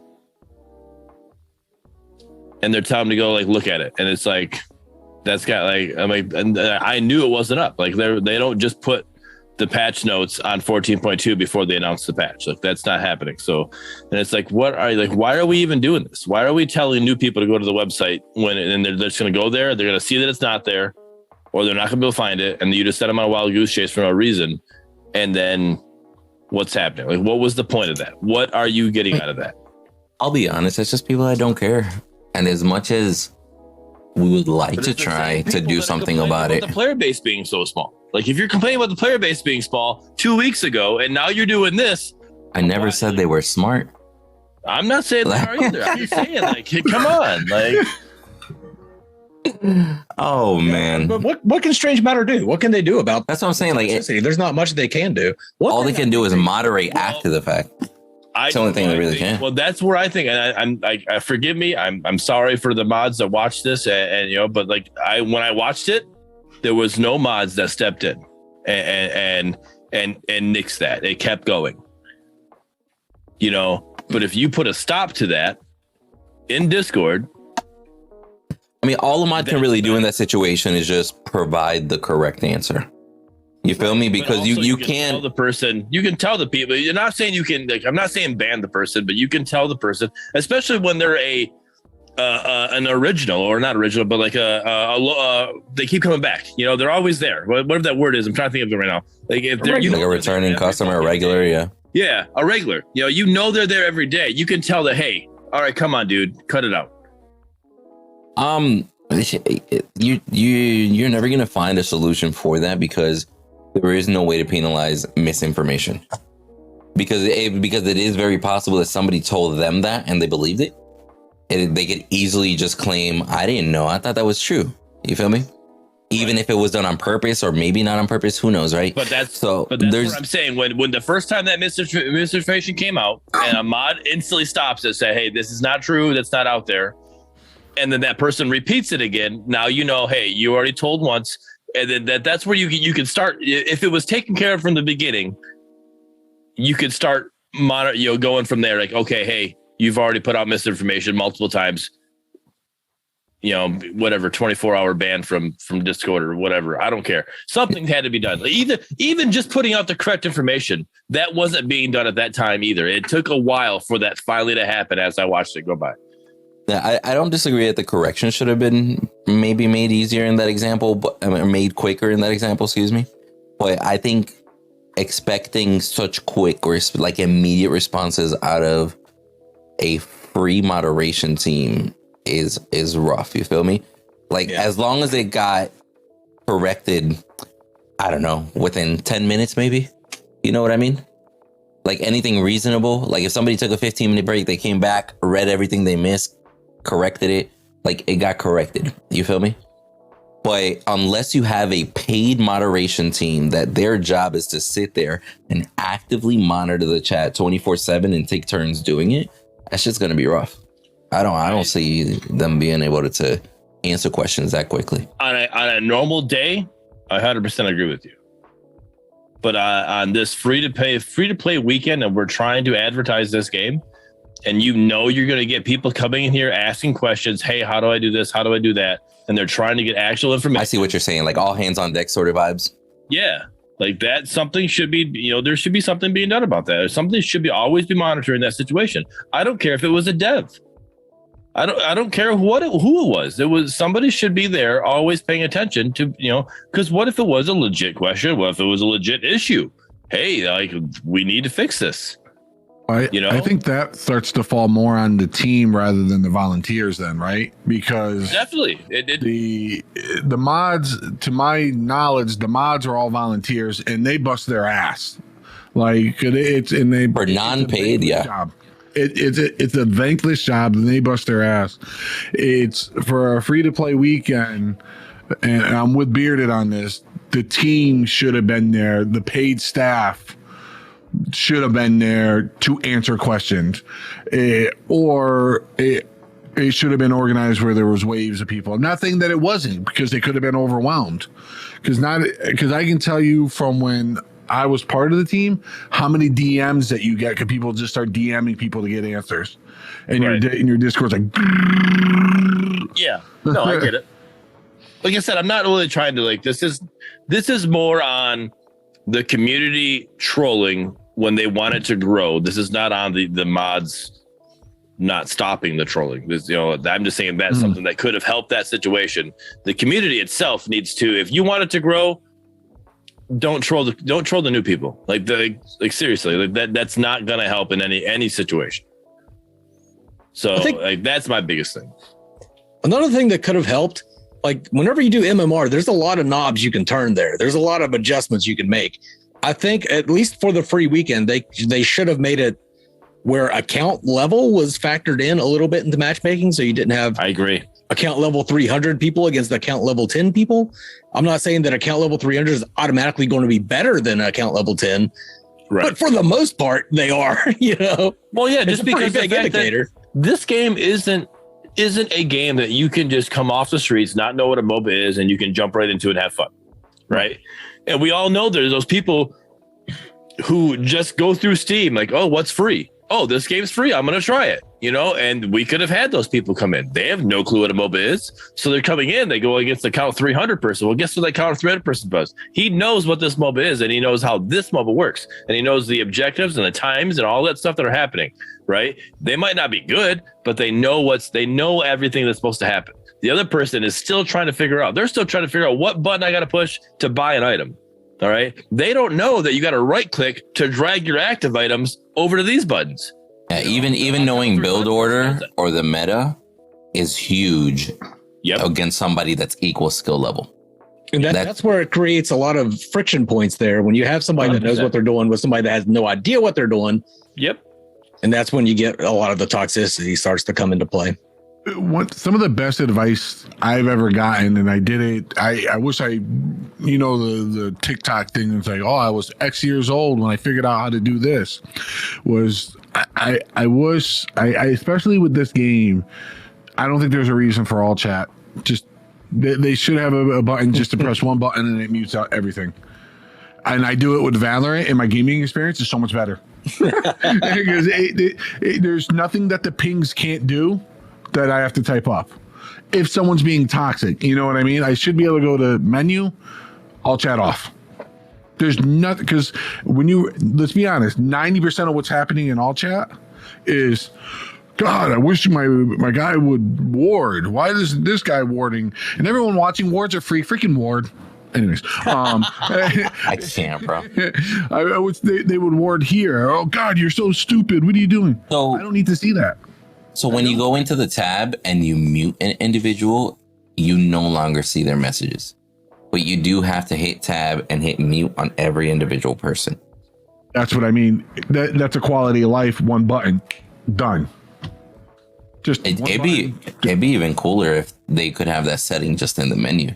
Be like, hey, like just chat on or off. Yeah. So when you go in there right now, like with Overwatch, you can like literally load up main menu. And you can turn on your voice chat. I'm one person. I know there's not a lot of people who want this, but I want voice chat in game, right? Because when I solo queue, right, I want to be able to have comms with the people I'm solo queuing with, right? Now, if that person becomes toxic or starts saying things that I don't want nothing to do, I can easily mute that person, right? That individual, whoever it is, right? But I want it. Or if I don't want it, if I'm literally just hey, I'm just chilling, I want nothing to do, I don't want to talk to anybody, I can go to menu, turn voice chat off, and go. Same thing with you could do with the menu. Hey, menu, chat off. Like I don't want any chat at all. I'm just gonna go in the game and play it. I don't remember. Was voice chat ever in Paragon? I don't think it was, right? No, it was never. No. Yeah, just text. Yeah, I want voice chat. I'm all about it. I'm not saying it's good or bad. Sorry, Windu. No, you're okay. I think voice chat for a team-based game is a necessity. I agree with you on that. Some way to integrate it more. Some way to push it in, because there's still tons of people who don't know what Discord is. Right. Right. I mean, you're assuming. Windu, how long did it take us to get that one guy in Discord over the weekend? Like it literally. Oh, bro. Like, I'm gonna be honest with you. Some people do not they get flustered in the moment. Some people just don't necessarily notice what's right in front of them. Like we had a buddy that, he was new to the game and everything. We're showing him the ropes and stuff. And it's like, all right, just type ! Discord in the chat. There's a link. Follow the instructions. Clicks it. Hey man, I don't know what I'm doing. And in my server, you claim a role. He went through and claimed every single role. And then, he got access to everything by all means, right? Like he figured it out somehow. And then he jumped in the chat and it's like, okay, now you just have to click accept up top. And then it's like, he still hasn't moved. He might not get it. Just in case you didn't hear me, click accept at the top of Discord. And he's like, boop, bro, thank you so much for repeating that. Holy shit. Like he was like, I'm totally lost. I was like, I got you, bro. Say less. But no, that's a great point. And especially being mindful that a lot of people came from console, bought a PC just to play games like this. Yeah. So like the last experience they have is Smite Pro. I mean, not Smite. Never mind. Go ahead, continue. Yeah. One thing I do like is that PlayStation is integrating with Discord. So even like I was a PlayStation guy until this game. And this PC was built for this game. So I'm all about being able to have those voice comms and be able to get on Discord calls with other people and go from there. Like, because when I was playing Paragon, I played on my PlayStation. My roommates played on their PCs. So we were able to co-op together. But we literally, our rooms were so close to each other. Like my door And then my roommate's door was right next to me. And then my other roommate's door was just down the hall. So we'd leave our doors open and that would be our voice comms. Yell at each other across the house. Yeah, his voice comms. Yo, Reggie Ward over there. He's rotating mid. I hate you. Why'd you miss that stun? Oh, man. But it was super fun. And when we lost Paragon, like it sucked. But here we are. So I'm excited we got it back, and I want voice comms back. I know I'm a very minority in this situation, but give me voice comms. I see no problem with it as long as you can mute it. Yeah. You know, I would have to say that you guys nailed it right on the head, right? Most of the negative feedback that I got wasn't even performance oriented. Like, even if people had drops, or like, unlucky me. Most of the feedback I got was community problems. And then when they brought it up, the community then backfired even harder. And it's like, man, get a thicker skin, bro. You ain't gonna live through life that way. You feel me? So almost every single negative comment that I heard had something to do with that. There, but there were some optimization comments that I got, especially in my YouTubes, people complaining about the optimization of the game. But for the majority of the complaints were the toxicity of the community. Go and read the Steam reviews. I'll bet you anyone money right now, half the negative reviews are for the people who didn't play for hundreds of hours and leave a bad review. The people who have played for, that under the 2 hours, or you see them like 5-6 hours playing. The most toxic community I've ever tried to play a game with is I'm trying to learn how to play the game. Yeah. And they're like, there's a lot of people who play games, like the average gamer comes home and plays game for an hour and a half to 2 hours a night. And I come home, I'm excited to play this game, and all you hear is, you suck. I'm like, listen, if I want to go get shit on, I'll go talk to my wife. But I'm joking. Do not clip that. but it's like, you come to play a game. A lot of people use that as a release. A lot of people use it to hang out. Like, I'll tell you this: there was 2 people in my wedding party that I met playing Team Fortress Classic. I'm a season ticket holder to the New York Giants from the guy that I used to rent servers from for Counter-Strike 1.5. Yes, I'm that old. But he became one of my best friends because we got on and played every night together. I don't get on to get yelled at and called racist slurs, and where people think it's clever to be a racist prick on the internet. That's not what I'm about. It's not. No, definitely not. No. But no, I got a lot of good reviews. I got a lot of the comments say optimization needs to get worked on. Optimization was a big deal. It was a big deal. I know a lot of people are playing it off like it's not that big a deal. It's a big deal. It's like I was playing one time and I'm like sitting there playing and I'm holding W key. I'm like, oh, here we go, frame drops. And I'm holding W key just like, because I know I'm trying to keep moving. I'm like, all right, I'm just waiting for it to, come back. I had to let go of W key for it to finally smooth itself out. I'm like, okay, now we know what we're gonna do. And like, all right, here we are. And team fights. Well, as soon as a team fight happens, I'm going from 59 frames to 2 frames. I'm like, I can't see anything. It's frozen. And then next thing you know, I'm at base. I'm like, sweet, awesome. I'm like, I don't know what to do. Sorry. And it sucks. No, I can only imagine. Like, we've talked about it in the past. I was just one of the lucky ones that didn't really get affected like that. But I can only imagine just not even being able to fully play the game. Yeah. Which Huddy runs at 1440, right? He said he runs at 1440, dropped it, everything down to medium, and he doesn't notice the difference, and he's not getting frame drops, right? Yep. I run a 1440. You said you had a friend, right, that was running Ryzen PC as well. So I'm running Ryzen PC. So I dropped down from 1440 to 1080, and I dropped everything to low. And you still were struggling. I noticed them less, but I'm still noticing them. And my game looks like ass, in my opinion, when it comes to what I know it can look like. Because I ran on 13, patch 13.13, I was running everything on Epic. I was only getting 59 frames. I wasn't getting the 120 that I want to get, but the game looked great. It looked very smooth. Yeah. So like I can't run. It sucks. I will say. Oh, go ahead, Mangus.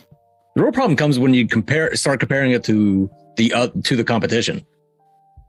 Because if you're not getting these same problems in Pred or Ethereal or Overprime, whenever you're able to play those games, right? Yeah. Then why the fuck would you play Fault when you do have those problems?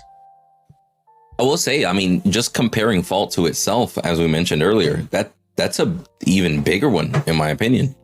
Because at the end of the day, if you were playing and had no problems, now you play and you have problems, let's be mindful. There is still a recommended and minimum requirements on Steam. Like, it's not minimum requirements to turn on the game and you can't play. Like, at least industry common is like, hey, minimum requirements to get at least 30 frames, right? That's typically what it goes for. And I don't know if the way that patch 14 came out, if minimum requirements would be able to hit 30 frames. You feel me? So when I drop to 2, it doesn't count. Well, yeah. Well, what I'm saying is, Hank here says that he runs everything. I never got any drops. Run 120 constantly, and I have everything on Epic. And there are people out there. Windu, you said you didn't have any issues. Hanky doesn't have any issues. There are a select few. I don't know if it's a majority or if a minority that are not having these issues. I know the squeaky wheel gets the grease, so there's a lot of people complaining about it. Are those the same people just continue complaining about it? And the majority of people aren't experiencing this issue? Or is it the minority of people aren't experiencing this issue and the majority are experiencing this issue? I mean, I think as long as it's an issue that people can hop on the bandwagon about it, regardless of how big or small it is, it's something that needs to be addressed, right? And at the end of the day, also, like I was mentioning, like as far as Strange Matter goes too, it's almost an impossible situation to be in, because it's impossible for them to know how it's going to run on every PC out there, right? But it's definitely not the best of looks whenever somebody in minimum requirements can't successfully play the game, or if somebody at even better requirements, like it passed beyond the recommended requirements, is struggling to play the game. So there's definitely probably something that they can't necessarily foresee, but it's not something that looks good. So like, what are they going to do about it, And it's something they struggled with before too. They struggled with it before. They fixed it in 13. Now it's back for 14. Yeah. So, and both of the times that we've seen that, actually worth mentioning, was map related stuff. Like whenever they introduce a new version of a map or a new map or whatever it may be that looks better, there were performance issues. They adjusted those. They had to tone down the way that the map looked. But maybe it's just, like maybe they need a new map guy that focuses on optimization. You feel me?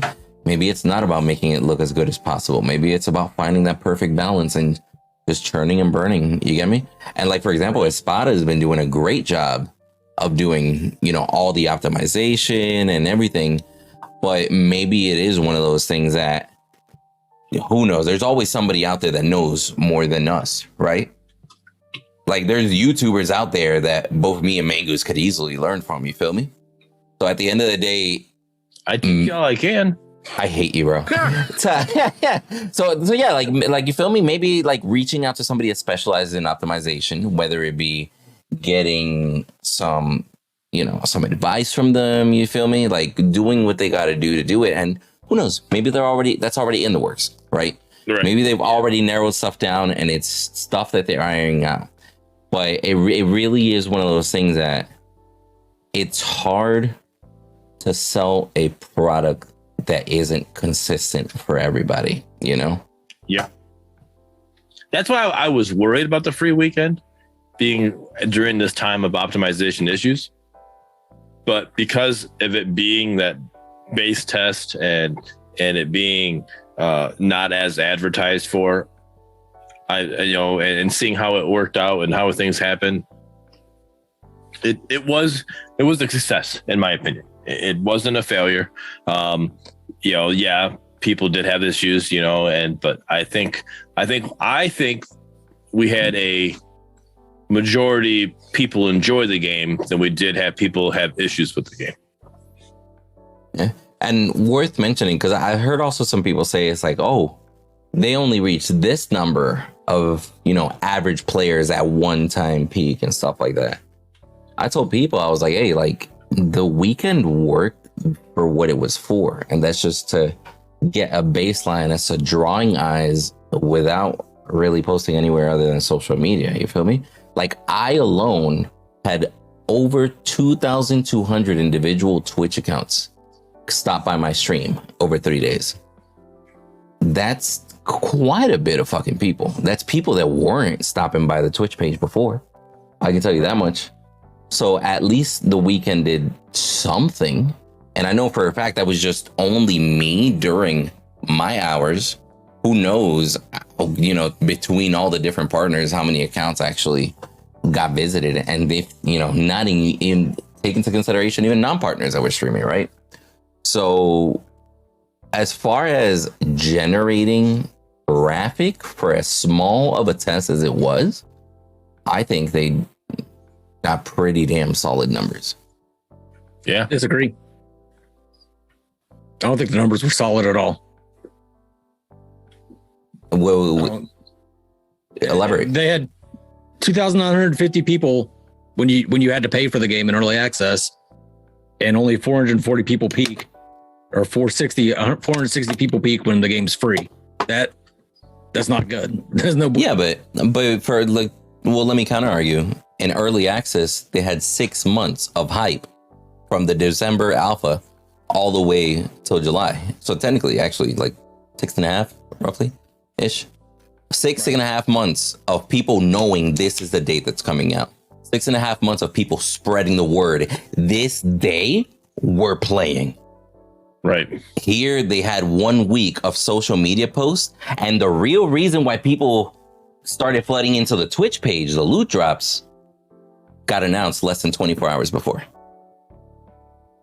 I mean, that's still a problem. That's a no. That by problem. That's still a problem. Yeah. By all means, it should have been way better marketed. Like we were talking about the fact, like, hey, the average person needs a minimum of 2 weeks to even request off work. How many people worked over the weekend and couldn't play? Or how many people wanted to be there on Friday and start playing, or wanted to be there on Friday and start lurking and everything, but they got a shift that day because they had no idea, and it's too late. I can't change my schedule the week of, right? It's just not doable. I mean, we talked about the whole timing of it. Like and correct me if I'm wrong, but I don't believe there was ever really a time put out until their dev stream of really the time frame. Like nobody knew what time it actually started. We had no idea when the patch would actually come out. We went live in the partner panel, and as we go live 30 seconds later, patch is out, and we're like, of course the patch comes out now. Like we're here for like an hour and a half, 2 hours. We're like, yo, let's turn and burn. We're trying to play, bro. Come on. So it's, I don't know. I like, of course, like people that wouldn't know how to improve that down the road. Could have been miscommunication. Could have been maybe struggles with backends, like, maybe with Twitch or something, waiting for them to set up, or maybe waiting on Steam with the files and stuff like that. Like, it's just stuff that we don't know. So all we can do is speculate. But I literally think, again, like I agree with you in this regard, Windu. I don't believe that I purposely believe I believe that they purposely didn't market this time, or really strongly market this time, because they wanted to get a baseline of really see where they're at, what's going on. And where Mangoose's theory or Mangoose's opinions really fall in, I think, is the next free to play. That next free to play, if we're what we talked about last episode with, if these numbers aren't here, that's when we're going to start seeing issues. If we don't see a good substantial amount of growth, that's when we're going to see the issues. And I think we need to, now we got the baseline, that's out of the way. Now we need to go. We need to put the pedal to the metal, and we got to actually go do this thing. It's got to happen.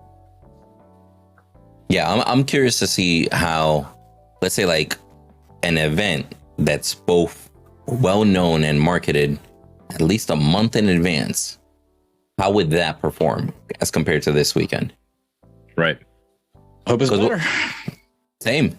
Because what I will say, as far as a Twitch streamer goes, I had about the same results this weekend. Yep. In 3 days than I did during their Christmas event. That was an entire week and around all the hypes of new characters getting added consistently and stuff like that. I was actually shocked that I had similar numbers in 3 days compared to a full week back then. I was expecting much less compared to back then. Do you know why we even got what happened? Those dates. Do you know those dates? The exact date? No, I think it was from the 25th. No, the 24th all the way to like the 1st or something like that. It was like a full week of going from Richter to Morgash, the event. But yeah, like in general, I know that I personally had very similar numbers in a shorter time span. Translate into players. Well, I know that some did. I guess the percentage is what we could argue here. Like, I mean, not a substantial amount translated to players. Yeah. You feel me? So then I just wish they had some sort of poll in that case. Like, if it didn't translate to players, why? What did you guys think? What did you like? What didn't you like? You get me? Yeah. Like, it's all he said, she said, when they literally just don't have data to analyze. And the only data they have to analyze are numbers on Twitch. And so, like, for example, it's a great baseline. But for example, if 2,000 eyes came in for, like, in my example, right? Like on my case, if 2,000 different eyes saw my stream, what was the reason that we don't have 2,000 average players on a daily basis? Like, exactly. What? Like they need to find out that information. I strongly believe questionnaires, polls would be great information. Like, sure, it might suck having to sift through all that information. It might suck having to collect all that data and read through it. And as it continues, like, somebody has to dedicate time to it. Yeah, it's rough, but they need as much data as possible. Like, how do you know what your demographic truly is if you're not trying to get all these pinpoints? Because at the end of the day, what demographic are they going for? MOBA players? That's a huge fucking market. Like, you imagine paying for an ad that targets MOBA players in general or League of Legends players in general? That's still a huge fucking market. The chances of success there aren't as good as having a more targeted audience. Like, what age group are you targeting? You feel me? Like, all that stuff. Do they know? It's very concerning for me. Like, I was talking about, let me see if I can find it again. Platypus just said in the chat, not going into detail, but everything that Windu is saying, we're doing. But hey man, stop reading my mind, first of all. Go ahead. Uploads on YouTube. Fault Free Weekend, 31,000 views. How did that not translate into players for a free game? Do you remember what the number was the first time we looked at it? 21,000. It was at 21 the first time? So that was before the patch dropped. It was at 21,000. And then after the fact, it was at 31. Or 31? Right now it's at 31. 31. So, I mean, that's interesting that in a week they got another 10,000, whether it was the days of or after. Yeah, but who gives a fuck about those numbers if they're not translating into players? That's what I'm saying. I don't care about Twitch views. I don't care about the YouTube views. What I care about is that those views aren't translating into players. That's a huge problem. Well, yeah, I would say that's more of a call to action problem. You know what I mean? Because I know we all know realistically that not 100% is ever going to convert, right? That's like every time a YouTube says, hey, leave a comment down below, 100,000 views, 1,000 comments, right? But so it's more of a call to action issue. But I still think that's going to come down to target audience, man. Like the hashtags that they used, your description and stuff like that. Like, we know everything that you put into a YouTube video affects who it goes to. Could it simply be that those YouTube videos are being shown to the wrong demographic? The people that are not likely to click and follow the link. Search engine optimization plays into all that shit. We all know that views don't equal follows. Views don't equal subscribers. Views don't equal actual engagement. And go ahead. How do the viewers for the Twitch drop weekend, how do those not relate to games or like people playing the game? Because you can't actually claim the loot unless you actually are going to play the game. Well, but that's if they were there for the loot specifically. Correct. Impressions are cheap to get. I'm telling you right now, the numbers I got this last weekend were that's because they were there for the loot. All right, I don't get those numbers just because I streamed the game. I'm telling, like that's I'm saying, like the increase we saw because of a loot drop, like that. You take me any other weekend that I played the game, I'm not getting those numbers because now there's a loot, because there's a Twitch drop. Those numbers are increased. Those are increased because you can only play the game. You can only get those loot if you actually played the game. So I did have people that I actively engaged for the loot drop. That was their real in. Like, it's like, hey, I've been needing a reason to try Fault again.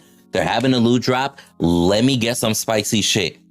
And then all they got were ward marks, matter. And then they're like, man, you know what? Fuck that. Why'd I even try? After the second or third box, they're like, man, what's my password for Minecraft? Holy shit, I forgot.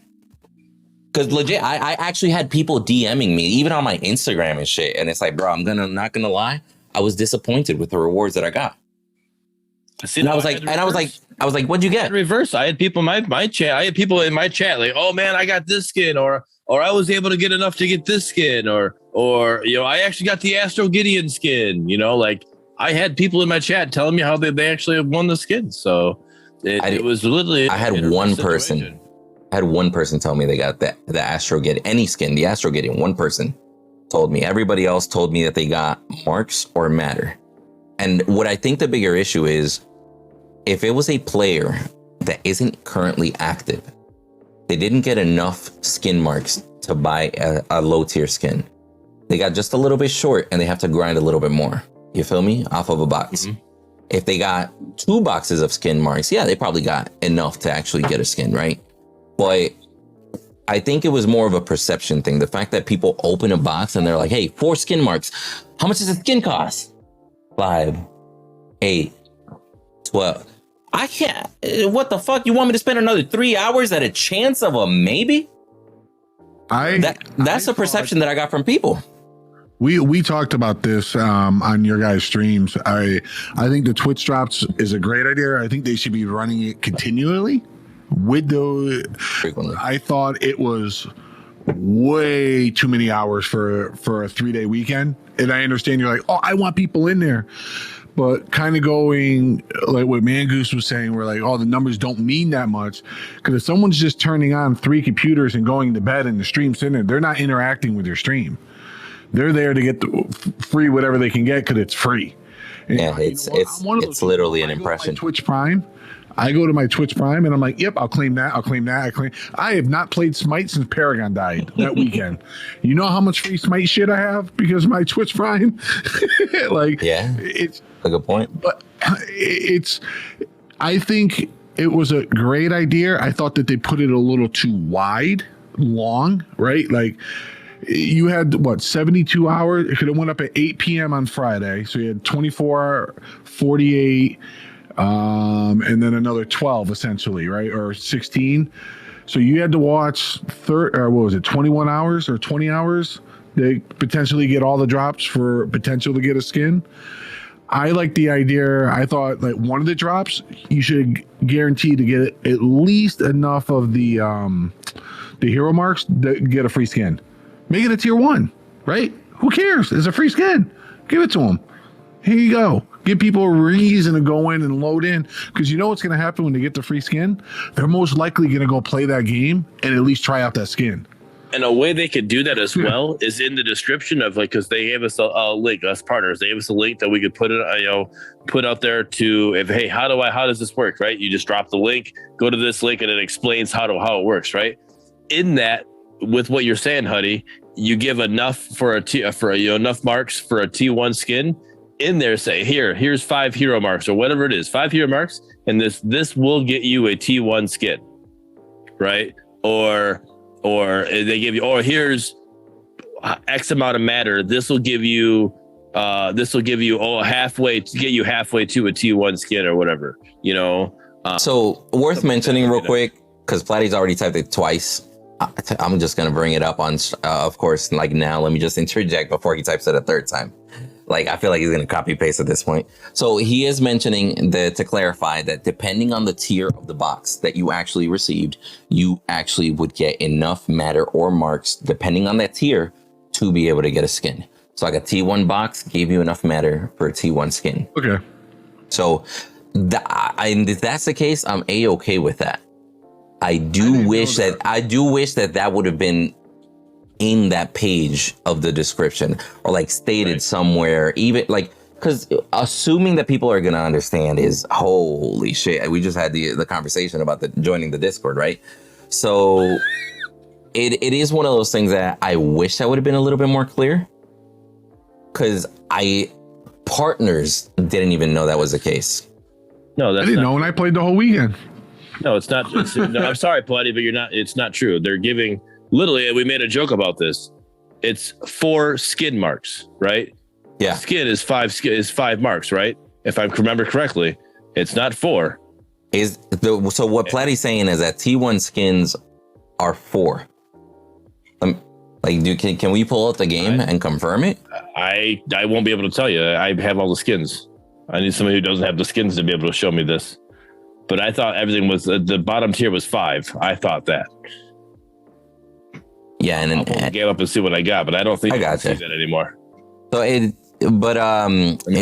what Stranger and Hodor are mentioning in the chat, like that really is one of those things that I personally wish that I would have been told, and that I would have known. Like, I found out what each tier was giving you from the same link that everybody else found out.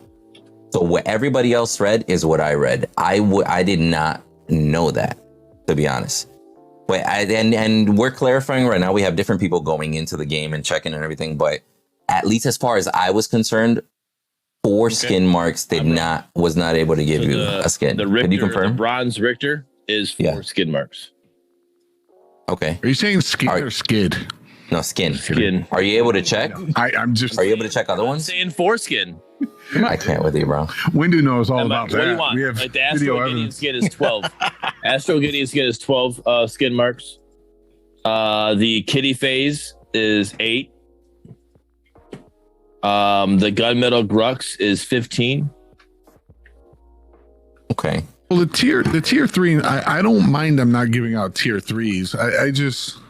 No, but I mean, but if you watched long enough, you got enough for a tier 2. Okay, so officially you did even if you got only 4 skin marks, you got a chance to get a skin. That's what's important to know, right? Right. But a different conversation that is worth mentioning is what Huddy talked about. Like, I didn't actually notice the time frame until you just mentioned it right now, because I know you mentioned 21 hours beforehand, right? And I was like, whatever, I just brushed you off, quite frankly. But my bad, Platty. My bad. But 21 hours over a weekend, like, we're honestly expecting somebody to be in our stream an average of 7 hours a day and it lead to engagement. That's rough. Like, and as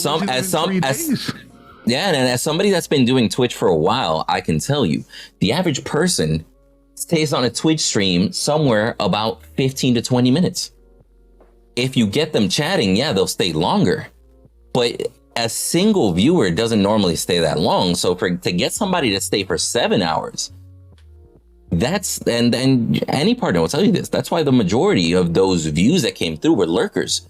If somebody is lurking on your stream, they're not actively engaging in the community. If there's no call to action, if there's no actively, if people aren't actively engaging, how do you expect them to actively get into the game? And again, that's if they weren't deterred after their T1 prize. Because imagine waiting 3 hours and you get like, I don't know, what's the amount? Like 2,000-3,000 matter? I don't remember the amount, quite frankly. But imagine you wait 3 hours, you get some matter. How many people do you think actually stayed for the second hour? How many people do you think stayed 12 hours and didn't realize that they had to claim a box before they could continue? How do you raise his hand?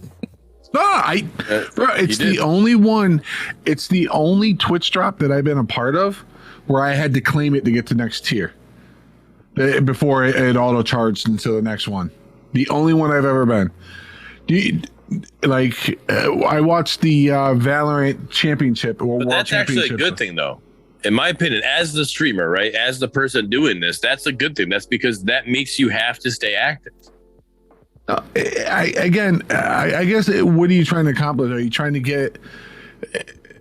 I don't know. It's if I see someone that has 50 viewers and no one's ever talking because they're all lurking, it doesn't engage me, because you're there to bring new people in, to engage, to create conversations. Like what's going on in chat now, people are having full conversations talking about it. Engagement, getting people involved is going to do it. Having people just lurk and then come back every 3 hours to hit claim, I thought it was too much. I thought it should have been cut by 50% to give it away and make it 12 hours. Like I understand you had a chance to win a $20 skin, the Gideon skin or whatever. I don't know what it costs. I'm like, shut up and take my money type person when it comes to these games. But you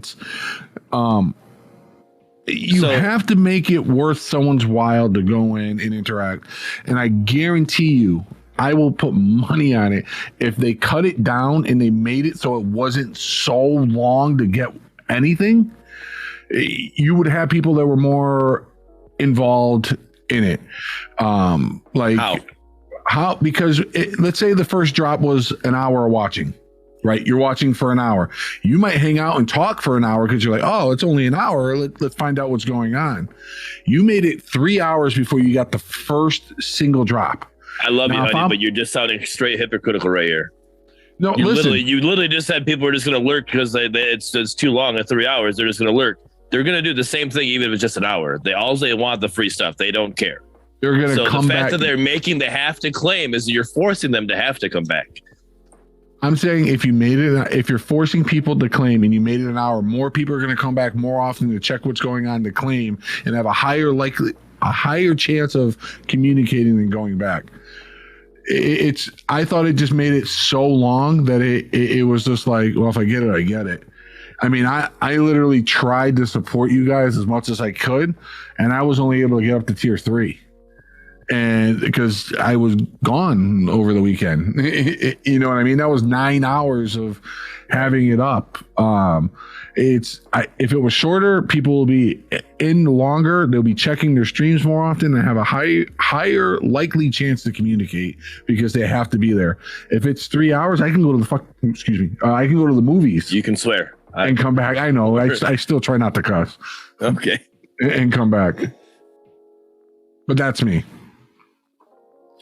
Yeah, Hanky, it was 4 hours after you claimed the first 3 hour one. So it was 7 hours before you got that next one. Bro, I can't even work for 7 hours and pay attention. I can't with you, bro. I can't with you. I will say, though, it's nice to see a free weekend and a loot drop weekend, right? I will say personally, I much rather have those events be separated into separate weekends, because if there's a free weekend, I want the community also kind of focused on the free weekend, being in there with players, getting the matches going, etc. You feel me? Like, I don't want to distract the community, pay attention on Twitch or pay attention to our game. I much rather have had like, hey, we're having a free weekend event. Cool. Let's focus on welcoming the community. We're having a loot drop event the next weekend. Bad. Let's focus on boosting our Twitch community in that aspect. I think that's the way to do it, though. You do the free weekend first. Get people come in. They get them hooked, right? They played it. Man, I really enjoyed that game. Oh, it's not free anymore. Okay, let me buy it, right? So because they want to continue playing it, and then oh shit, there's a loot drop for this. Let's go. I'm gonna hang out next to it for this weekend. And they'll do. I think that's the way to do it. You get them hooked into the game. They start playing it, and there's a loot drop. Here you go. Here's a loot drop weekend, and then be more active around their community in that situation as well. Yeah, and that way you wouldn't have just one weekend. It'd be like, yo, you could do that shit every 2 weeks. Free weekend, loot drop weekend, alternating bi-weekly. And then from there, you have 2 monthly events that quite frankly don't take that much to coordinate. And if it's a consistent thing, then people can know it's like, hey, there's another, the free weekend just ended. There's another free weekend X amount of weeks from now. We can start telling people about it. Right. You get what I'm saying? It's worth mentioning. I hope the numbers rise because it's very concerning to me. Because either A, people saw that it was free and then didn't give a fuck enough to play it, or B, they saw it was free, played it for just like a little bit, and then decided it wasn't for them and moved on. Either way, the amount of impressions they got did not equal the amount of average players. Yeah, the conversion rate was not good. It was not good at all. I had people in the Twitch chat literally come by on Monday, 2 p.m. and they were like, yo, I just got home to play, but it's already the free weekend is over. And I'm like, yep, the free weekend's over. The only way that you can play right now is purchase the game, buy into the early access, or you have a choice of waiting for a future free weekend or waiting till it's free to play. But join us if you want. Quite frankly, we're having a blast, bro. You were having a blast yesterday. Come play with us, bro. It's only $10. But there's a lot of people that just didn't buy it. They were like, yo, it's still $10. If I know it's going to be free, why buy? And not everybody understands the mindset of supporting early. I think the free weekend helps sell a lot of people, but it's down the road for them. Right. For sure. What happened? I feel like Molo's attacking me. And I love you, Molo, but quit attacking me. We didn't get that information until the announcement for Twitch drops happened. It was not. We knew about it pretty much when you guys knew about it. So it's hard for us to be able to know information about the Twitch drops and then go from there, and then also be live at the same time of what is going on. Yeah, I mean, Bearded brings up just the facts and the point, right? What partners read is what the rest of the community read. A simple post, right? And that's us assuming that partners got a chance to see that post. Because as Huddy mentioned earlier, the reason why you bring up an event multiple times throughout the week is because on Monday at 10 a.m., I can put a post, 1,000 people might see it, but 1,000 might not. And now, once the interaction on that post dies, which is normal in social media, guess what? By Wednesday, that post is non-existent. Now on Wednesday, I have to post again, maybe a continuation, get the engagement. That's why engagement matters so much in posts like that, because you want that post to stay alive as much as possible. And it is very possible that one post that they made was not seen by community members as well as partners.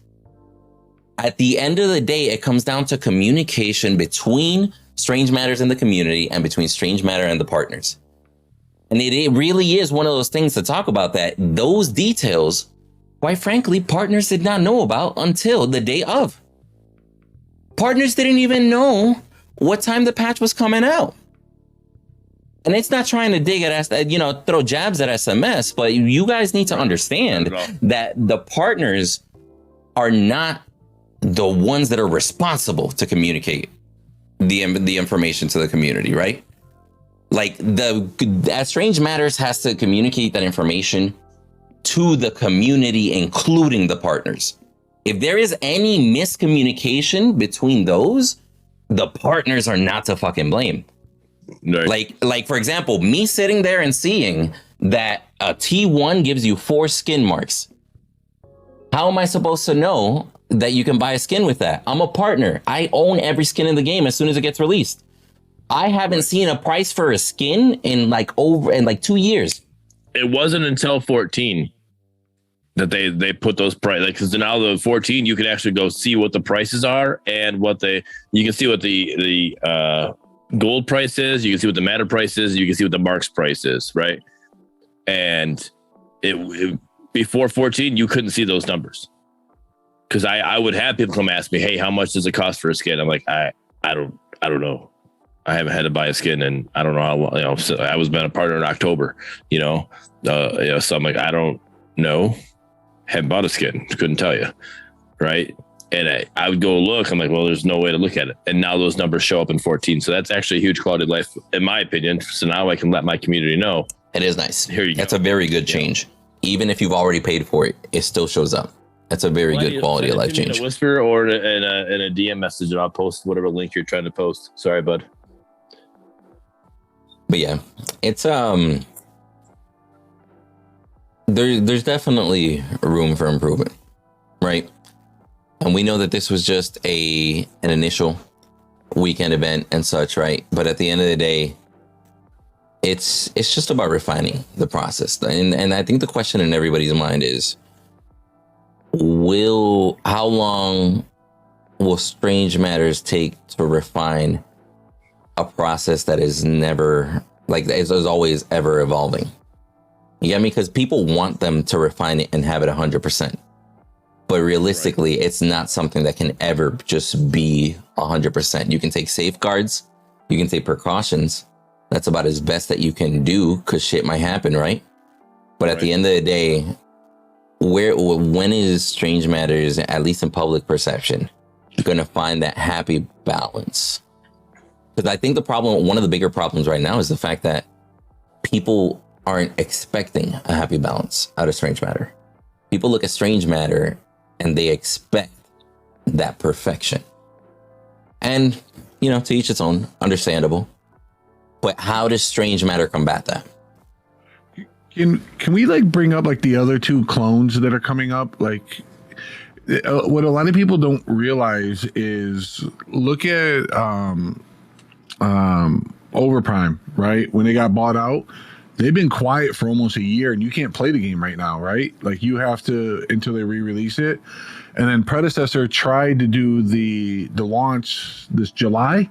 Was it July? No, they did the stress test. Stress test in July, yeah. I'm sorry, stress test. And they couldn't even get it up and running because they didn't have the back end done. So they could have it now, but it's just the thing is, that's happening behind closed doors. You're experiencing it with Strange Matters. You know what I mean? And you don't have to buy into it right now to do it. You can wait. And I think what people don't realize is, when those games come out, I guarantee you they're going to have issues too. Right now, it's new, shiny. The grass is greener, right? It's like anything else. And I think all 3 of them have a chance to do extremely well in their own regards. I truly, honestly believe that they all 3 of them can do extremely well.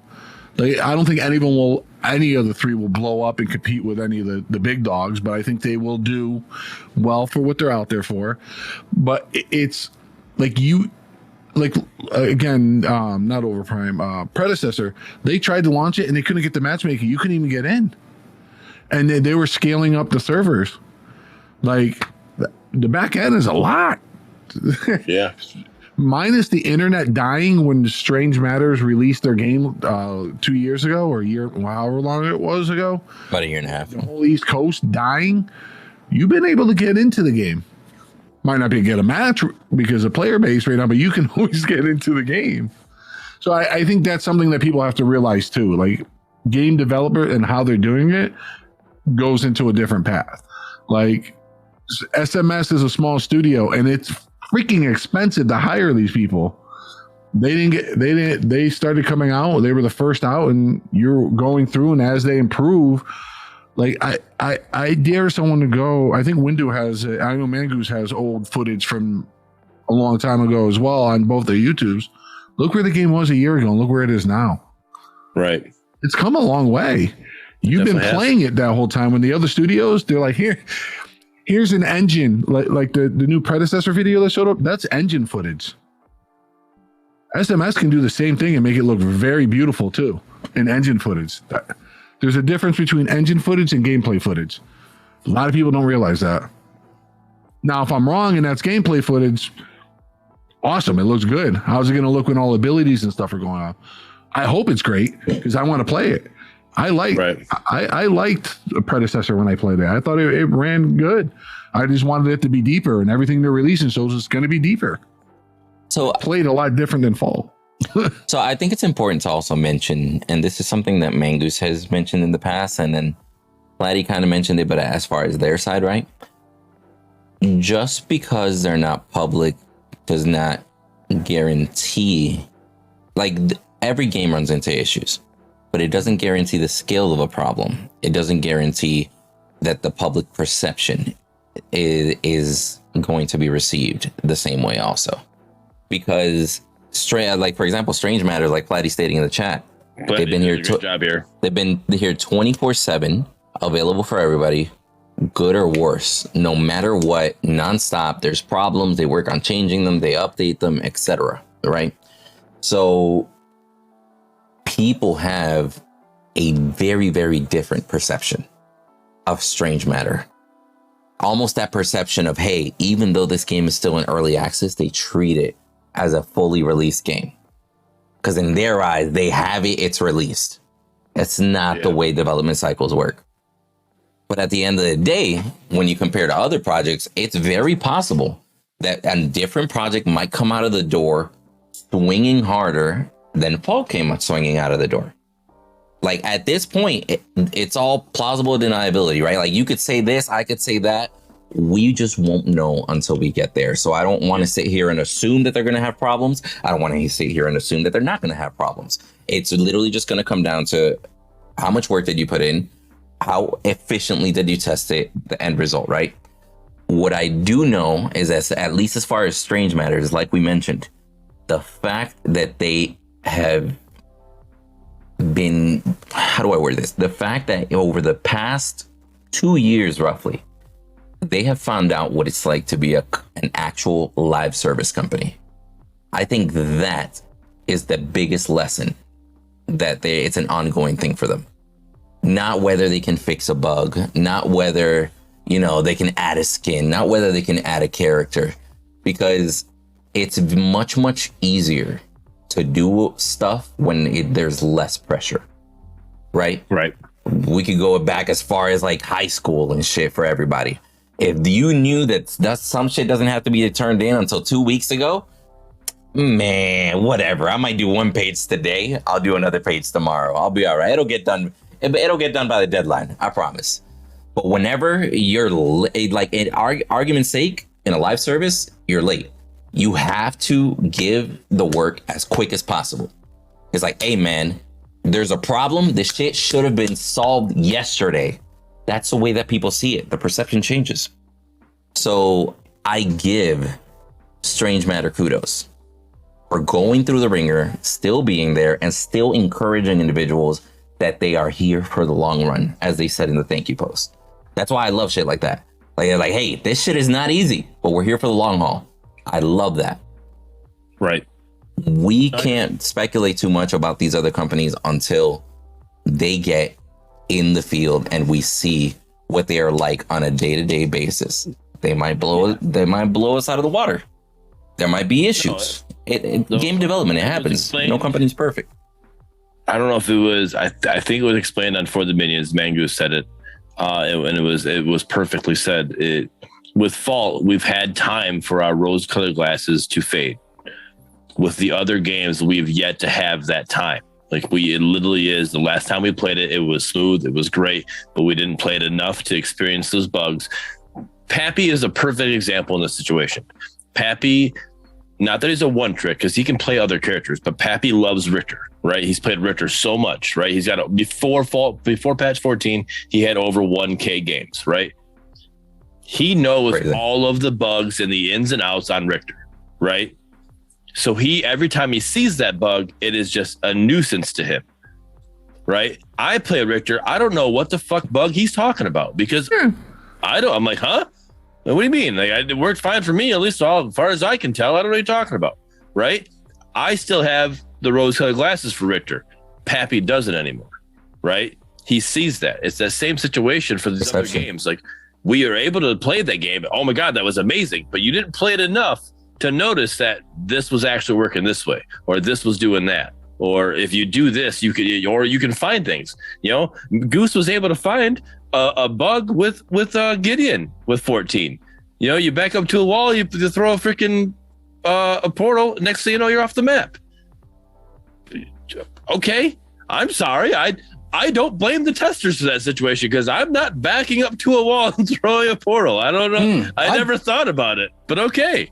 I 100% blame the testers because it's not just, and that's fine. That takes you off the map. It's anytime you back up against a wall and throw a portal, the portal exit goes behind you. That should have been caught before 14 was released.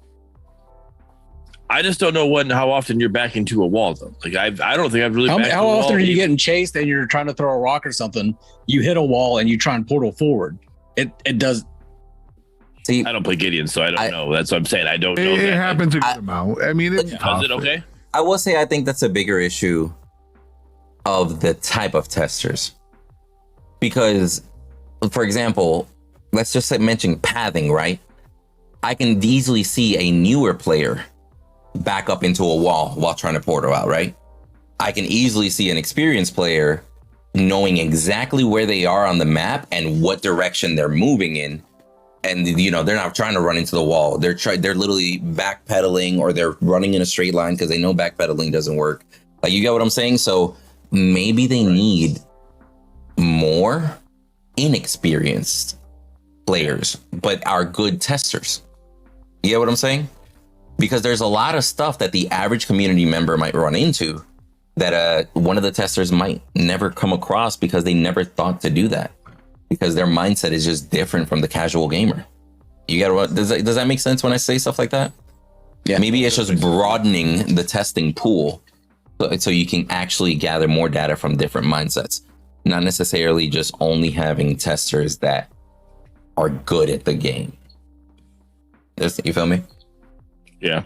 So maybe it could be along those lines. But I don't disagree with Mangoose as well. Like, there are certain things that should have been at least noticed and tested, right? Oh, no. And then it's a judgment call whether you proceed while that issue is there or not. Right.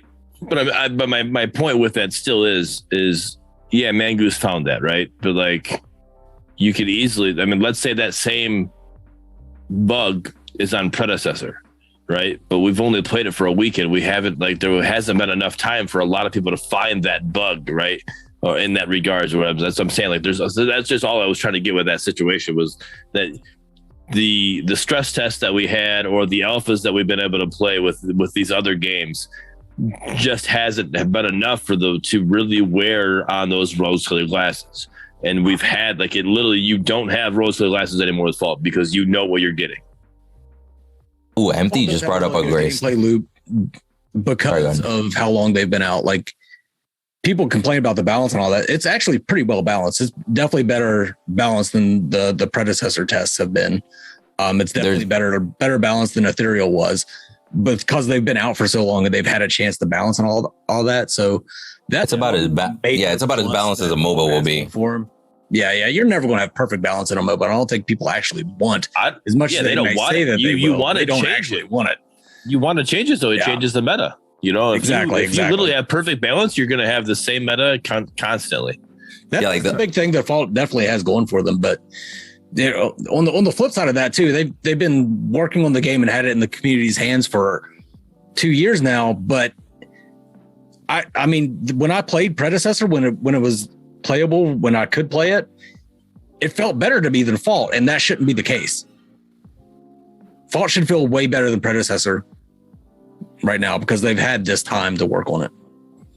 I guess it depends on priorities too, right?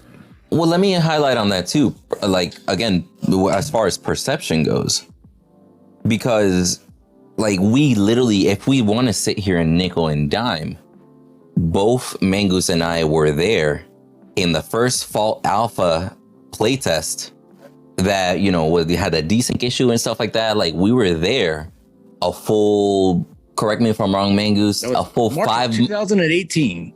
Okay, so March 2018. Thank you. So we were there a full 6 months before we even found out that Strange Matters existed. Mm-hmm. So, and then that day where they was actually testing, they were working on Predecessor for almost at about 9 to 10 months, maybe around that range before that playtest even happened.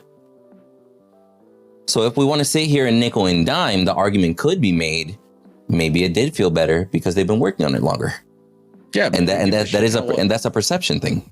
Who gives a shit how long they've been working on it? If one game feels better than the other, then people are going to play the game that feels better. No, I mean, no, I completely understand that. At the end of the day, just because you've been working on it longer doesn't necessarily mean that it has to be the best one, right? The way that I feel, and this is just me, like, I'm not a tester, I know nothing of it, and you guys been following it, doing the YouTube videos on these situations even longer than I have. So this is just my outside looking in perception, right? I feel that Predecessor approached from one angle and Fault approached from another angle. Predecessor wanted the game to look and feel great. Fault wanted the game to play the way it wanted to be. It was focused more on the objectives and the how a mobile plays than they were working with the feel and the look of it. But now Predecessor's working on getting, you know, the whole, like, Predecessor, like, the whole, when you first played that, like, that the TTK was insane. Like, you literally was like, it was just death ball meta, insane, like, right away from the beginning, right? And so now they're working on bring the TTK down. They're working on bringing more of the mechanics, the game mechanics, to how the game actually plays. And now Fault, here you are, look at 14. We're looking at trying to make the game look better. We're trying to make it feel smoother, you know, with the whole animations and all that. It's almost like they literally approached it from two different angles, and now they're trying to get to that same spot. That's the way my perception outside looking in, how I feel that they approached it. Yeah, Pred is definitely behind on balance. That's why I was saying that's Fault's check mark. Like, that's Fault's big pro, is that they have had time to work out the game loop. The games last, and as long as they should. Like, as personally, I think the game time is really good. Rotation times are great. They've had time to develop all that stuff and balance all their heroes and balance the game, and they have a good game loop. Yeah. But they just, like you said, the gameplay doesn't feel as good as Predecessor did to me. Right. I will say though, I want to focus on what Mango said, because at the end of the day, he is right. Us as gamers, we're all ignorant to a T, because we don't give a fuck. At the end of the day, we don't give a fuck how long Hunt Showdown has been out. We don't give a fuck how long, Battlefield, the new Battlefield, has been out. At the end of the day, it comes down to our experience, what we prefer. So to try and turn it into a constructive criticism, how can Strange Matters Studio help bridge that gap? How can they help convert somebody that has that opinion of, hey, it's not for me? How can they turn that into a positive and be like, hey, maybe this is for me? Because it's easy to sit here and bag on decisions, right? But it's not easy to sit here and come up with actual solutions. So what could they do? Get it so it's a solid 60 frames for an average rig. That might be a big thing that's going to make it feel really good for a lot of people. I mean, we talked about it before. Right. A lot of, 70% of Paragon's player base was console, which played on 30 frames, but it was a solid 30 frames. Get a solid frame rate. Even if you take it out of the hands of the community and lock it to make it look cleaner, might not be a bad thing. So for me, it's optimization. The bugs are going to be there. They're going to be there in every single game with every single. They're all small studios. Bugs suck, but it's going to be there. So that's all three are going to have that. So we eliminate that, right? Right. It's get it optimized. Be able to connect to the game. Get into the game, right? And not having to wait 15 hours for a player base. But that's going to be a battle that they all with. But again, I think Fault's big step is get the polish and optimization in soon. They do that, I think it will catapult them. I think that's what's hurting it right now. Yeah, the game 2 years later still looks early access. Right. And Mangoose's point. Yeah, I was telling everybody that I could to play Fault back in November, like September, like October, November, because the game felt great. I was having zero optimization issues. 13 was awesome. Like at the end, and then this patch comes out, and like the optimization isn't great. It's like, come on, guys. Like, right. I feel bad for telling people to play it and then they come in and they're only getting like 10, 20 FPS. And then on top of that, they're getting shit on by the community for not knowing what they're doing. That's a rough situation to be in, especially when you recommended them to go into the environment. Yeah, exactly. The Fault team, the SMS is working on it for sure. You can see it. It's hard to see it because we're in the game, right? You got to take a step back and see what they've done, right? If you go back to when Mangoose first left because the game fell like shit to him, right?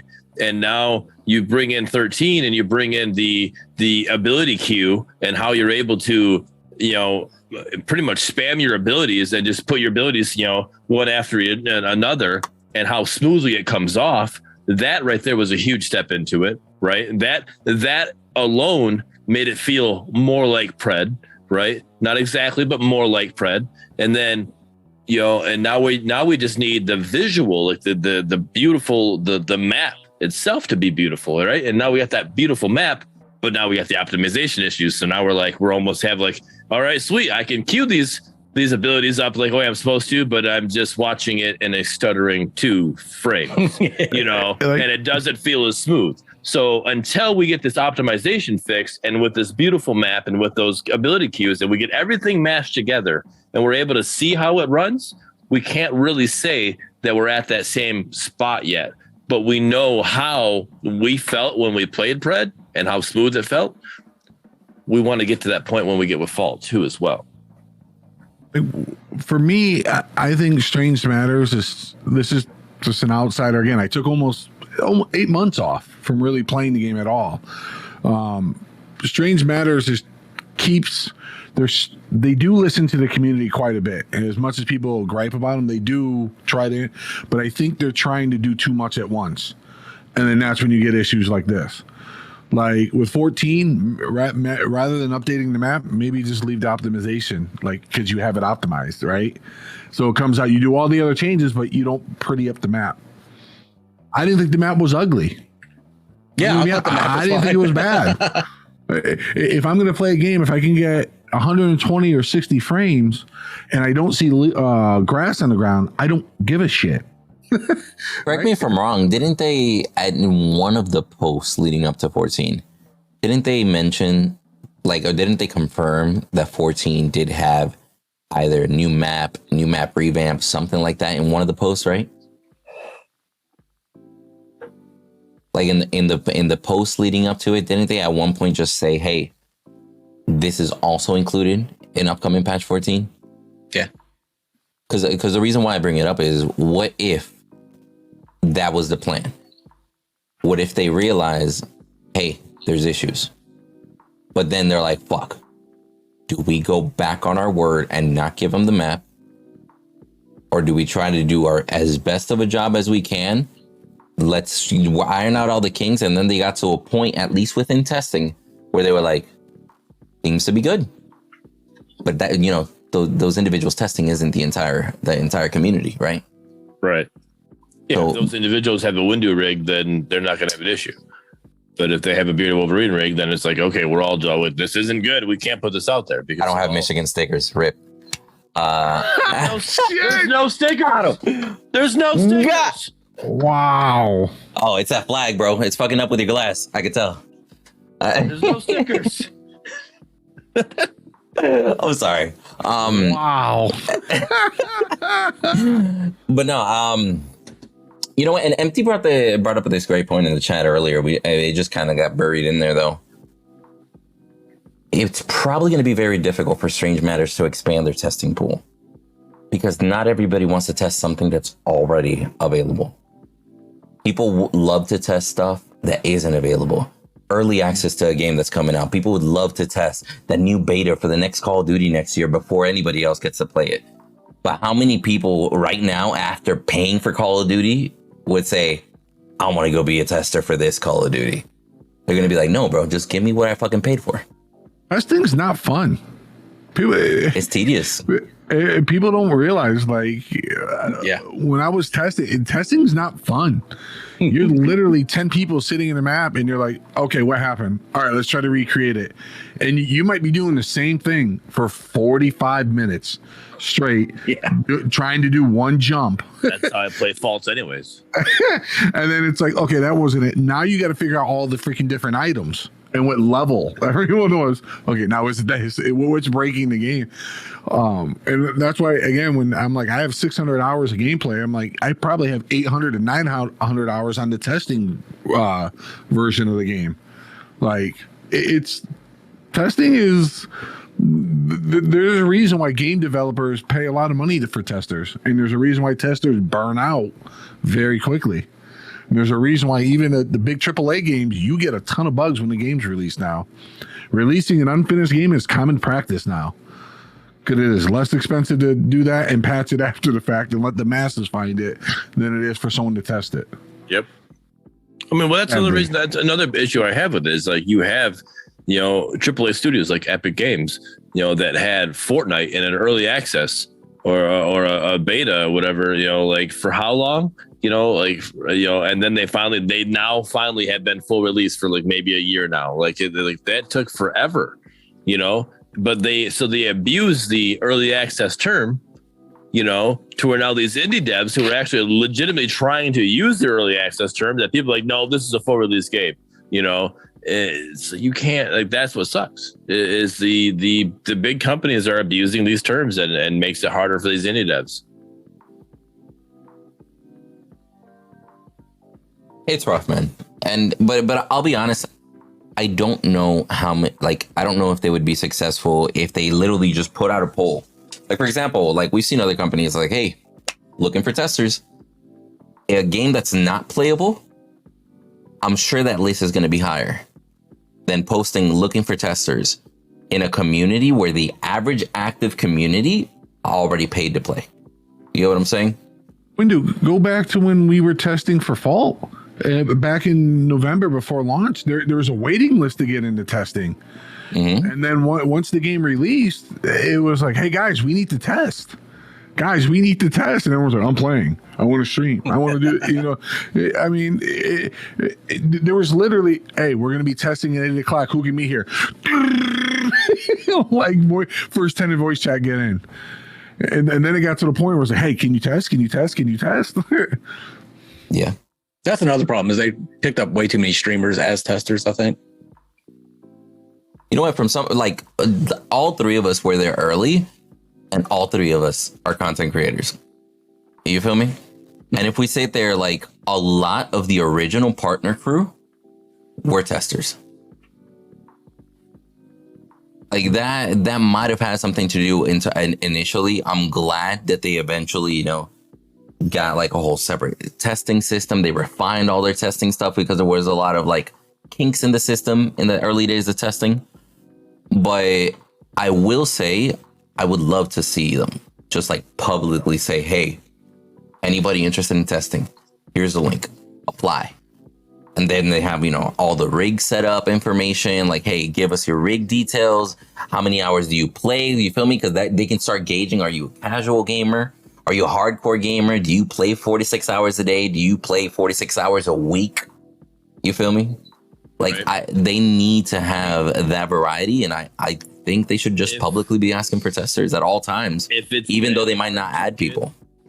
If it's that hard to get people, like, you know, like you guys were just talking about, hey, can you guys test, right? I'm streaming or I'm doing this or whatever. If it's that hard to get somebody to commit to it, right? Not saying that person needs to get bumped. Like, all right, fine, you can't be here, you know, but they need to make their tester pool bigger so they have something to pull from, you know, like, all right, so this person's not, X is not available, Y is not available. All right, we got Z. All right, now let's keep asking, and we get enough people in there. If your pool's only so small and they can't make it, then you're not testing. If you make that pool bigger, you're able to test more. I mean, you could treat every early access player as a tester. They just need to make it a little easier to report bugs, I think. I agree with that. I was trying to report a bug and I couldn't figure out how to do it. Yeah, same here. I couldn't remember. You can only do it on Discord. Yeah, and the bot's great, and Jester's a fucking genius with that coding shit. But it's hold up. I said I liked you, but now that you just said that bot is great, you're completely wrong. That bot is straight trash. It needs to get rid of or figured out. I don't know. Like I've worked with Butler Bot one time, and I'll never do it again. Butler Bot is straight ass. Like, get him out of here. What I meant is the amount of information you used to be able to put into it when I was a tester and how you did it. But like the general public, like I ended up sending one of the devs.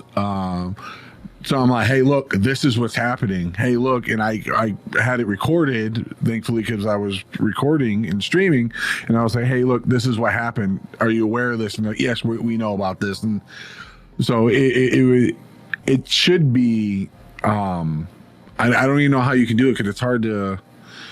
Well, Planet just puts in chat, and it's not something I literally just found this out right now. I'm today years old when I found this out. You can also email support to report your bugs.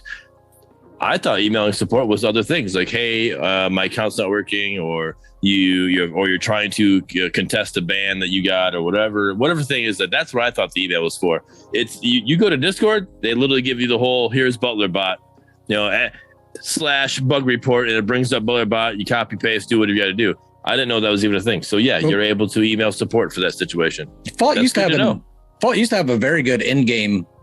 It was like Control L. Yeah, it did, but it was. Bugs.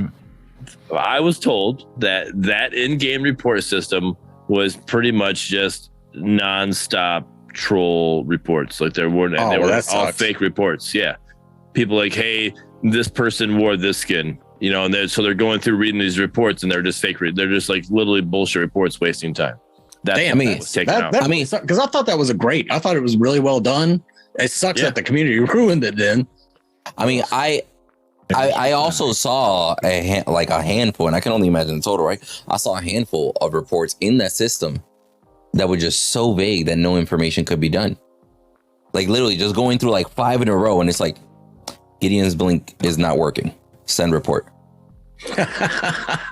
Greystone, when I smack Richter, he looked weird. Okay. All right. Next.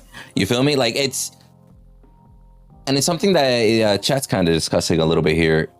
Not everybody knows how to articulate what happened or how to give the instructions as to how to replicate it.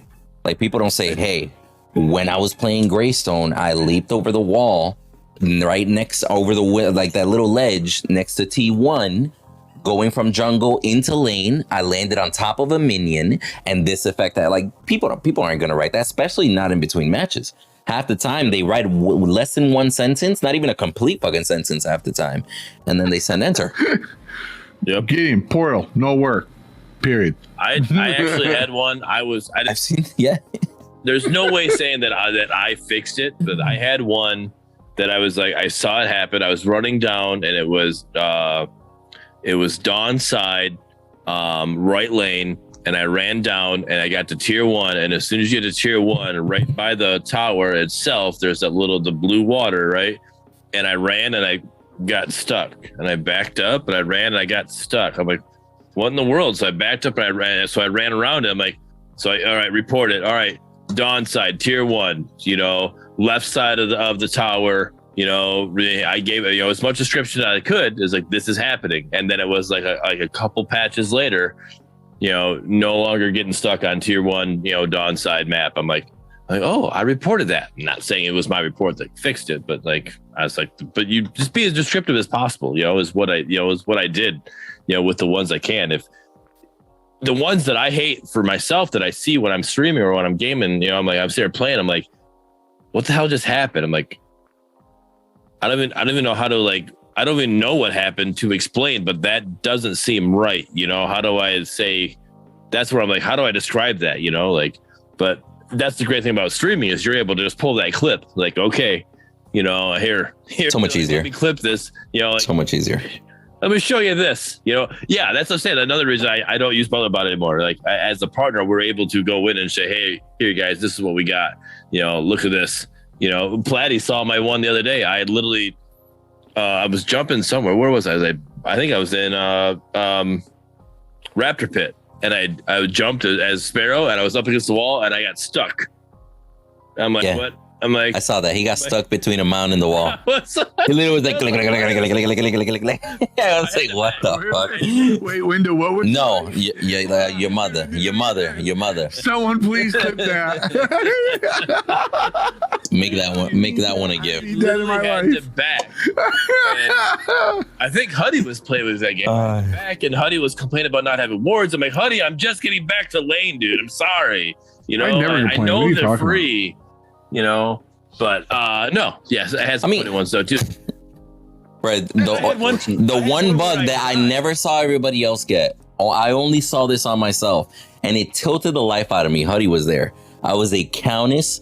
I swiped the wave, and the damage went to me instead.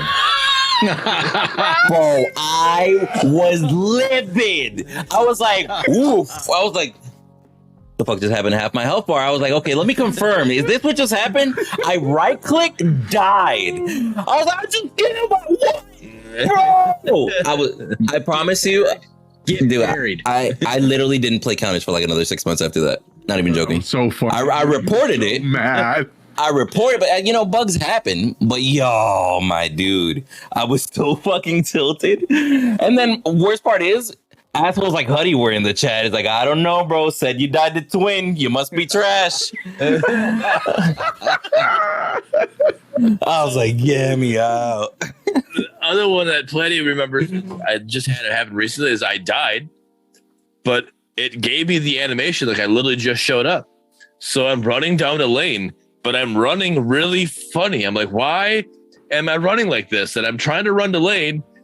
And then like, as I get to tier 2, all of a sudden, my camera goes to gadget, and I look up, and there's a 1 second left until I'm alive. Yo, I'm like, what?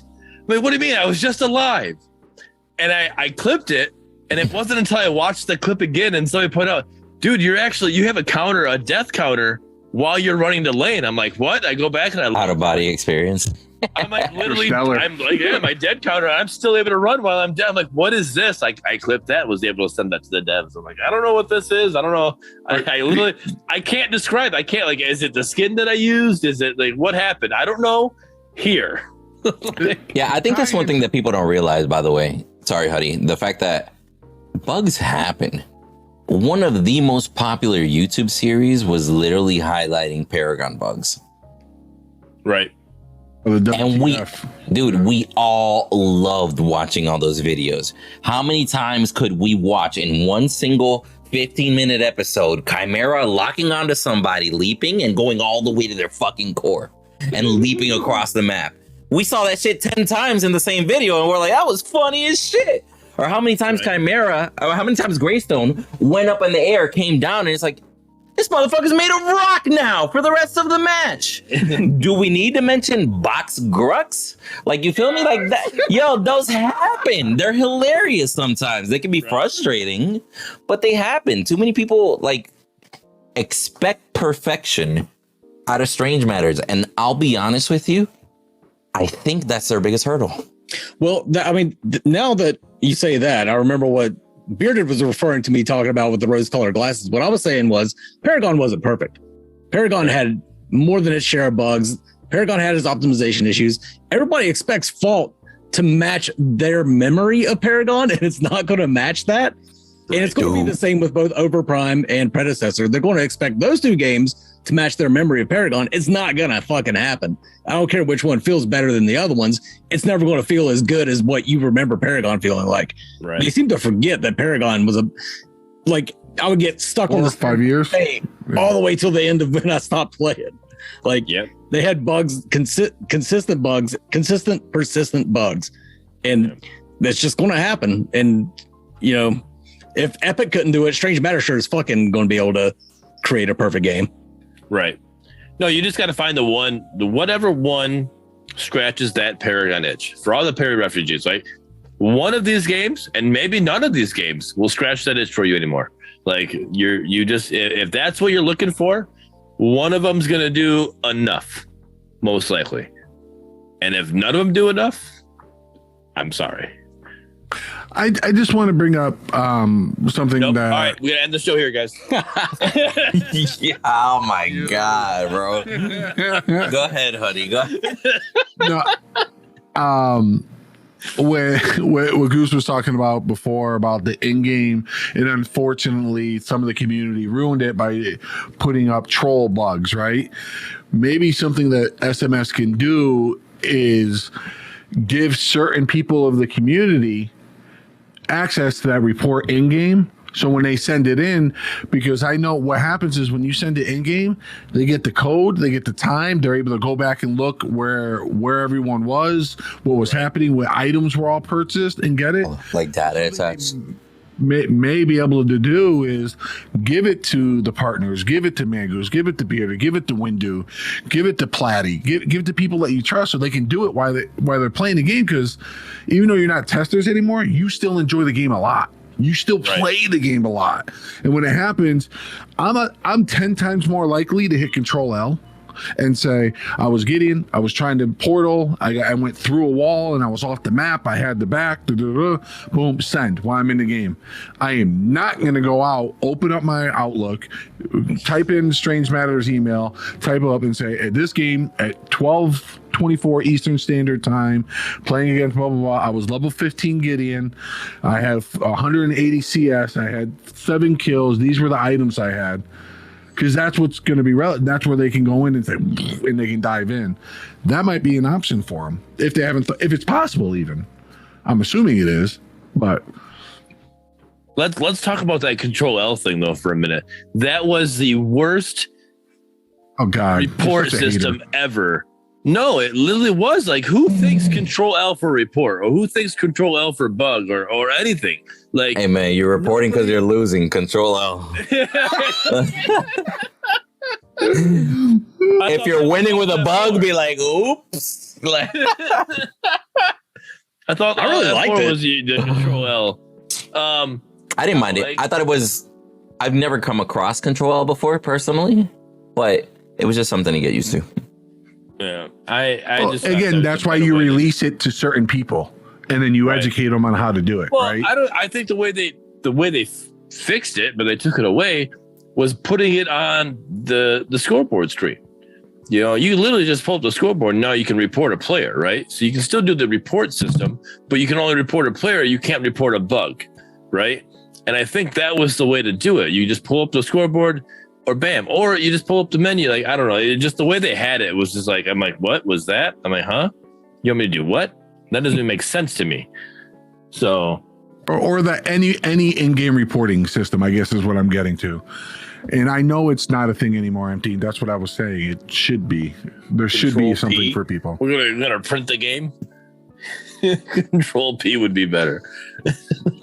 Just Windows key, Shift, and S. There you go. You're done. Get it. I mean, regardless, right? I look forward to them having some sort of system, right? Yes. Because let's be real, right now, there's other methods. Platty mentioned them in the chat before. Like, there's a specific command that you can type in their Discord anywhere, and the steps as to where you can report it and all that come out. And if you don't know said command, you can easily just go in there and be like, hey, how do I report something? Every moderator will tell you what the command is, right? But it's weird, bro. Like, they're in a stage where I would 100% say that they need more data, while simultaneously not being able to handle too much data.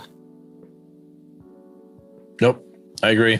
And you also having all that going to a mod and a mod giving the report, or a mod letting you know you can use the the email, right? The support email.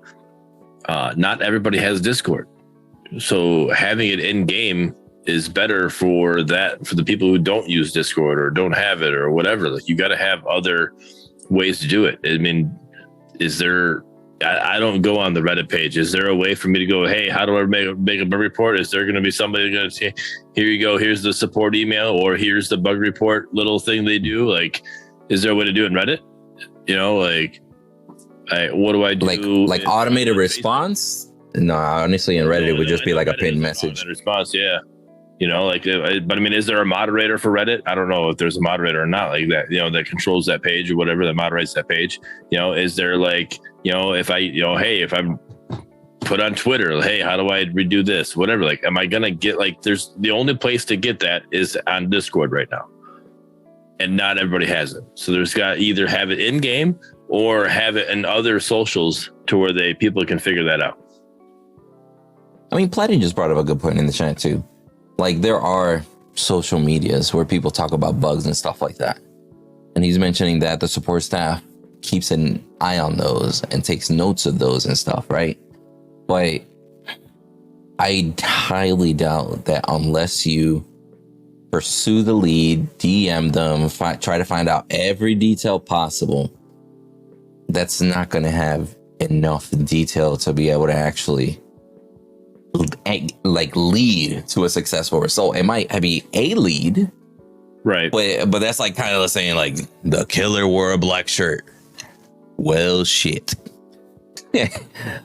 Fuck, where do we go from here? Like, it's a lot harder. They need a lot more data, and it's a great idea, like Huddy was mentioning, to have something in game, because a lot of that data gets migrated over with the report, or can be migrated over with the report. So yeah, well, I mean, that's what I'm saying. Like, you could either go through and have your support staff go and look at all these different socials, but the one main, what's the word I'm looking for? Everybody's got the game. Everybody's playing the game. Everybody's going to report a bug anyways, right? So that's the one denominator, the one main, you know, same thing that's going to happen with all these, right? Discord, game. Facebook, game. Reddit, game. Like, they all go to the game. So if you have the report in game, it's a central hub, is what you're saying, where everybody. Exactly. Not everybody has Facebook, but they have the game. Sure, I don't have a Facebook. My shit got hacked like a year and a half ago. I just never made a new one, bro. But yeah, so let's do this. Let's conclude. Yes, MySpace. Yeah, don't forget MySpace. Yes, don't forget about MySpace. Planet, are you checking MySpace? There could be some good bugs reported on MySpace. Looking at your chat. Yes. Oh, bro. These kids will never understand the pain. Mom, hang up the phone. I'm trying to talk. Yo, bro, you're not wrong. Dude, you're not wrong. Play fall like in your ears? No, thank you. I'm good. I don't. Hey, man. I remember trying to watch a video, like a 2-minute, like a 30-second video, waiting half an hour for that shit to load on dial-up. No, not even half an hour. It would be like 2 hours. It'd be like, and then as soon as somebody picked up the phone, all internet connectivity just stop. That's it, gone. And be like, why isn't it loaded? Why isn't it loaded? Be like, oh, your tia called. I was talking to her. I'm like, oh my god. But yeah, so let's do this. We've been here for a little bit, right? Right. I definitely want to put an emphasis to everybody watching and or listening through podcast format, because we are on Apple Podcasts, Google, and Spotify. I want to emphasize that these conversations are, the objective is not to simply point out flaws. Believe us, if there are flaws, we will talk about it. We're not going to shy away from shit like that. But the point of these conversations, and the point that we're trying to kind of like instill in the community, is that the feedback is needed. Yes. And it has to be constructive feedback, telling us the game is broken, telling us the game sucks, telling us Gideon Portal is horrible. is not, I hate you, Huddy, is not the proper response. You get me? Like, it's the constructive feedback is necessary in order to be able to help the game progress. So let's do this. I can't with them, bro. Let's do this. Let's go ahead and go down the list. Let's go ahead and give your 2 cents as feedback to the community. Yeah, Mangus just noticed, bro. Mangus just got it. He just noticed. I can't with him, bro. Anyway, let's start with Huddy. Let's start with Huddy. Go. Everybody watching and listening is not gonna understand, no. And you're probably not gonna find out. So I ain't saying shit. Anyway, so let's start with Huddy. Let's focus on feedback to the community. Like, what's your 2 cents from you to the community? And then go ahead and throw in your plugs where everybody can follow you. Welcome back, Huddy. Sorry. Feedback to the community. So to the general community of everyone just playing games, straightforward, just stop being so assholeless to everyone. No, I say that half jokingly, but it's for whatever reason, MOBAs feel like they have to, you have to bully someone to get anything done, to get it, like if you're not bullied in and you didn't go through and have a thick skin and get shit on and screamed at and called everything under the sun, you're not in the brotherhood. You can't play this game yet. You're still a noob. Get rid of that shit. Play the game and have fun. My message to Strange Matters, or like my input to Strange Matters, keep grinding. You guys are doing good. I'm excited to see that you're bringing a marketing manager back on. Get a game plan, get a storyboard up and running, and get that going. And then the last thing is keep being, how can I put this? Make sure that you are reporting the bugs and talking to it and trying to give constructive criticism if you want these games to come back. Because I can guarantee you all 3 games are going to have major issues. All 3 games are going to have major bugs. All 3 games are going to play different and feel different, and they're going to have their ups and downs. And if you just want to play your game and not worry about it and have a perfect game to come out and play, do what I did. I took 6 months off, came back, and felt like a brand new game to me again. And I've been grinding it again for the last week and a half. They're early access games. They take a while to develop. And my plugs, Twitch is Huddy GTV, Twitter is Huddy Say What, and TikTok is Huddy GTV. Hey, fine. Hey, right on. Said Lit. Bonds. Yeah. 3 of us got it. Anyway, I feel what you said, Huddy. Like the individual that I called out on stream, literally his excuse. I hate Huddy. Like, look, I can't with him, bro. He can't resist himself. But the individual that I called out on in the middle of the stream, his excuse for shitting on people is because other people shit on him when he played Paragon, and that's how he learned. And it's just like, yo, just because somebody treated you like shit doesn't mean you have to treat others like shit. Like, come on, bro, for real. I can't with you, bro. Go ahead, Mangus. Just with patch 14 and the free weekend and everything, I think Strange Matter did what they've done almost every single time they've had a major update. Is they took 2 steps forward and 1 step back, and it's very frustrating to see that 1 step back every single time. But that's a net gain of a step forward. The game is in a much better place now than it ever has been. Okay, maybe exception. And like God said, I thought November was a little bit better than what it is now. But they're eventually going to get to the point where they learn enough to where every time it's going to be 2 steps forward and no one step back. It's just going to be 2 steps forward every single time. And I'm just really looking forward to that because I believe in Fault. I think it's a great game. I think they've done a great job with it. I want them to succeed, and I get frustrated seeing that step back every time, but eventually that's not going to be a problem. That's all I got to say. Hopefully, right? And Bearded? Yeah. Yeah. I mean, it literally comes down to, these free weekends. They're going to happen again. They've already referenced before how we felt about everything and that they're going to come back. So treat everyone as you would like to be treated. I know you don't want to be shit on, it doesn't make sense. So, treat yourself how you want to be treated.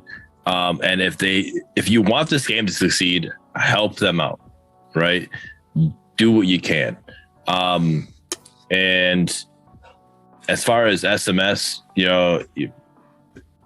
what we've been getting, that little stint we had from 13 to 14, where we had like no information. It was like literally, hey, we got nothing for you, dead silence, that was too much. But what we got now and how active the socials have been, keep up this great work. Keep up that grind. Keep pushing stuff out. Let's go. We're excited for 14. Marketing is happening.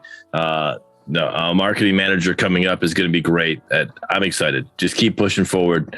And even if we're doing that 2-step forward, 1-step back dance, like Magu said, that's still a net gain. You're positive. Maybe we could do 3 steps forward, 1 step back. Let's keep going. Keep pushing forward. Yeah, I agree. And I'm just going to piggyback off of what you were saying there, Brady. But I do want to just throw that emphasis out there that even 3 steps forward, 1 step back, that perception of something going wrong is still there. And perception is key. Like, you feel me? Like, even if internally it was 3 steps forward, 1 step back, I would rather, or let's just, the 2 steps forward, 1 step back, 1 net gain of a step, right? Even if internally that, I much rather the community just feels the 1 step forward. You feel me? Right. And if it's noticeable that you're taking that 1 step back, regardless of its progress, I just a little bit more refinement within the steps in the system is all it takes. I look at it this way, though. I feel like that 1 step back is just the idea of what we talked about before, is that it's, Paragon, a AAA company, didn't have a perfect game. We're not going to have a perfect game.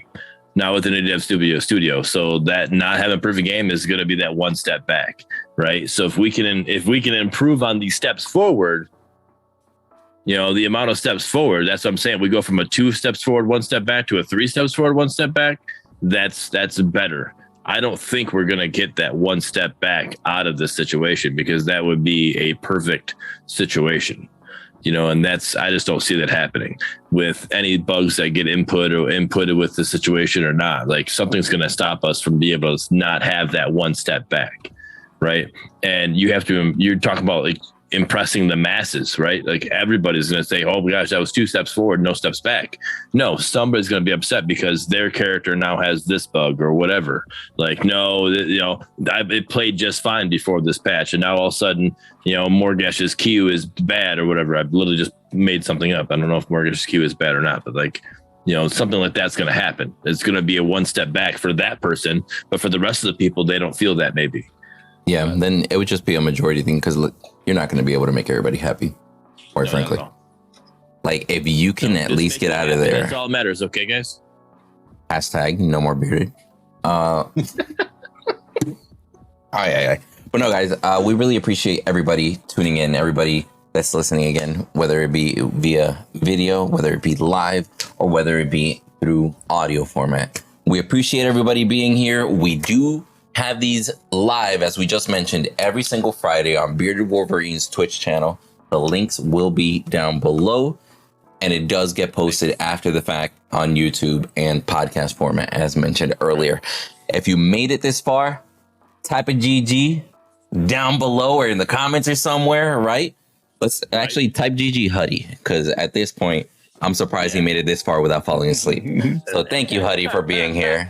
How about the game? Are you guys gaming? Or are you all going to be like, I'm about to get some games in. I do want to make a comment, though. Yes, our normal schedule is Friday nights live on the Bearded Wolverine. Today, obviously, you can tell it's Thursday. And next week it's also going to be Thursday as well, because of Christmas Eve tomorrow. Just how the holidays line up on Friday, right? So we got holidays coming up. So live again Thursday next week, and then after that we should be back to our normal schedule on Fridays. True. And if anybody does want to be in one of these partner panels, feel free to leave a comment. Feel free to DM us. We check all our DMs. Yes. If there's room, if you got a camera, we'll see what we can do. No promises. Yep. Amen. Huddy's here, so you never know. Damn! I'm kidding. Much love to Huddy. Everybody go subscribe on Twitch to Huddy. Give that man your Twitch Prime. But yeah, guys, thank you so much, everybody that tuned in. I hope you guys have an amazing time, and till the next one. Peace out. Peace.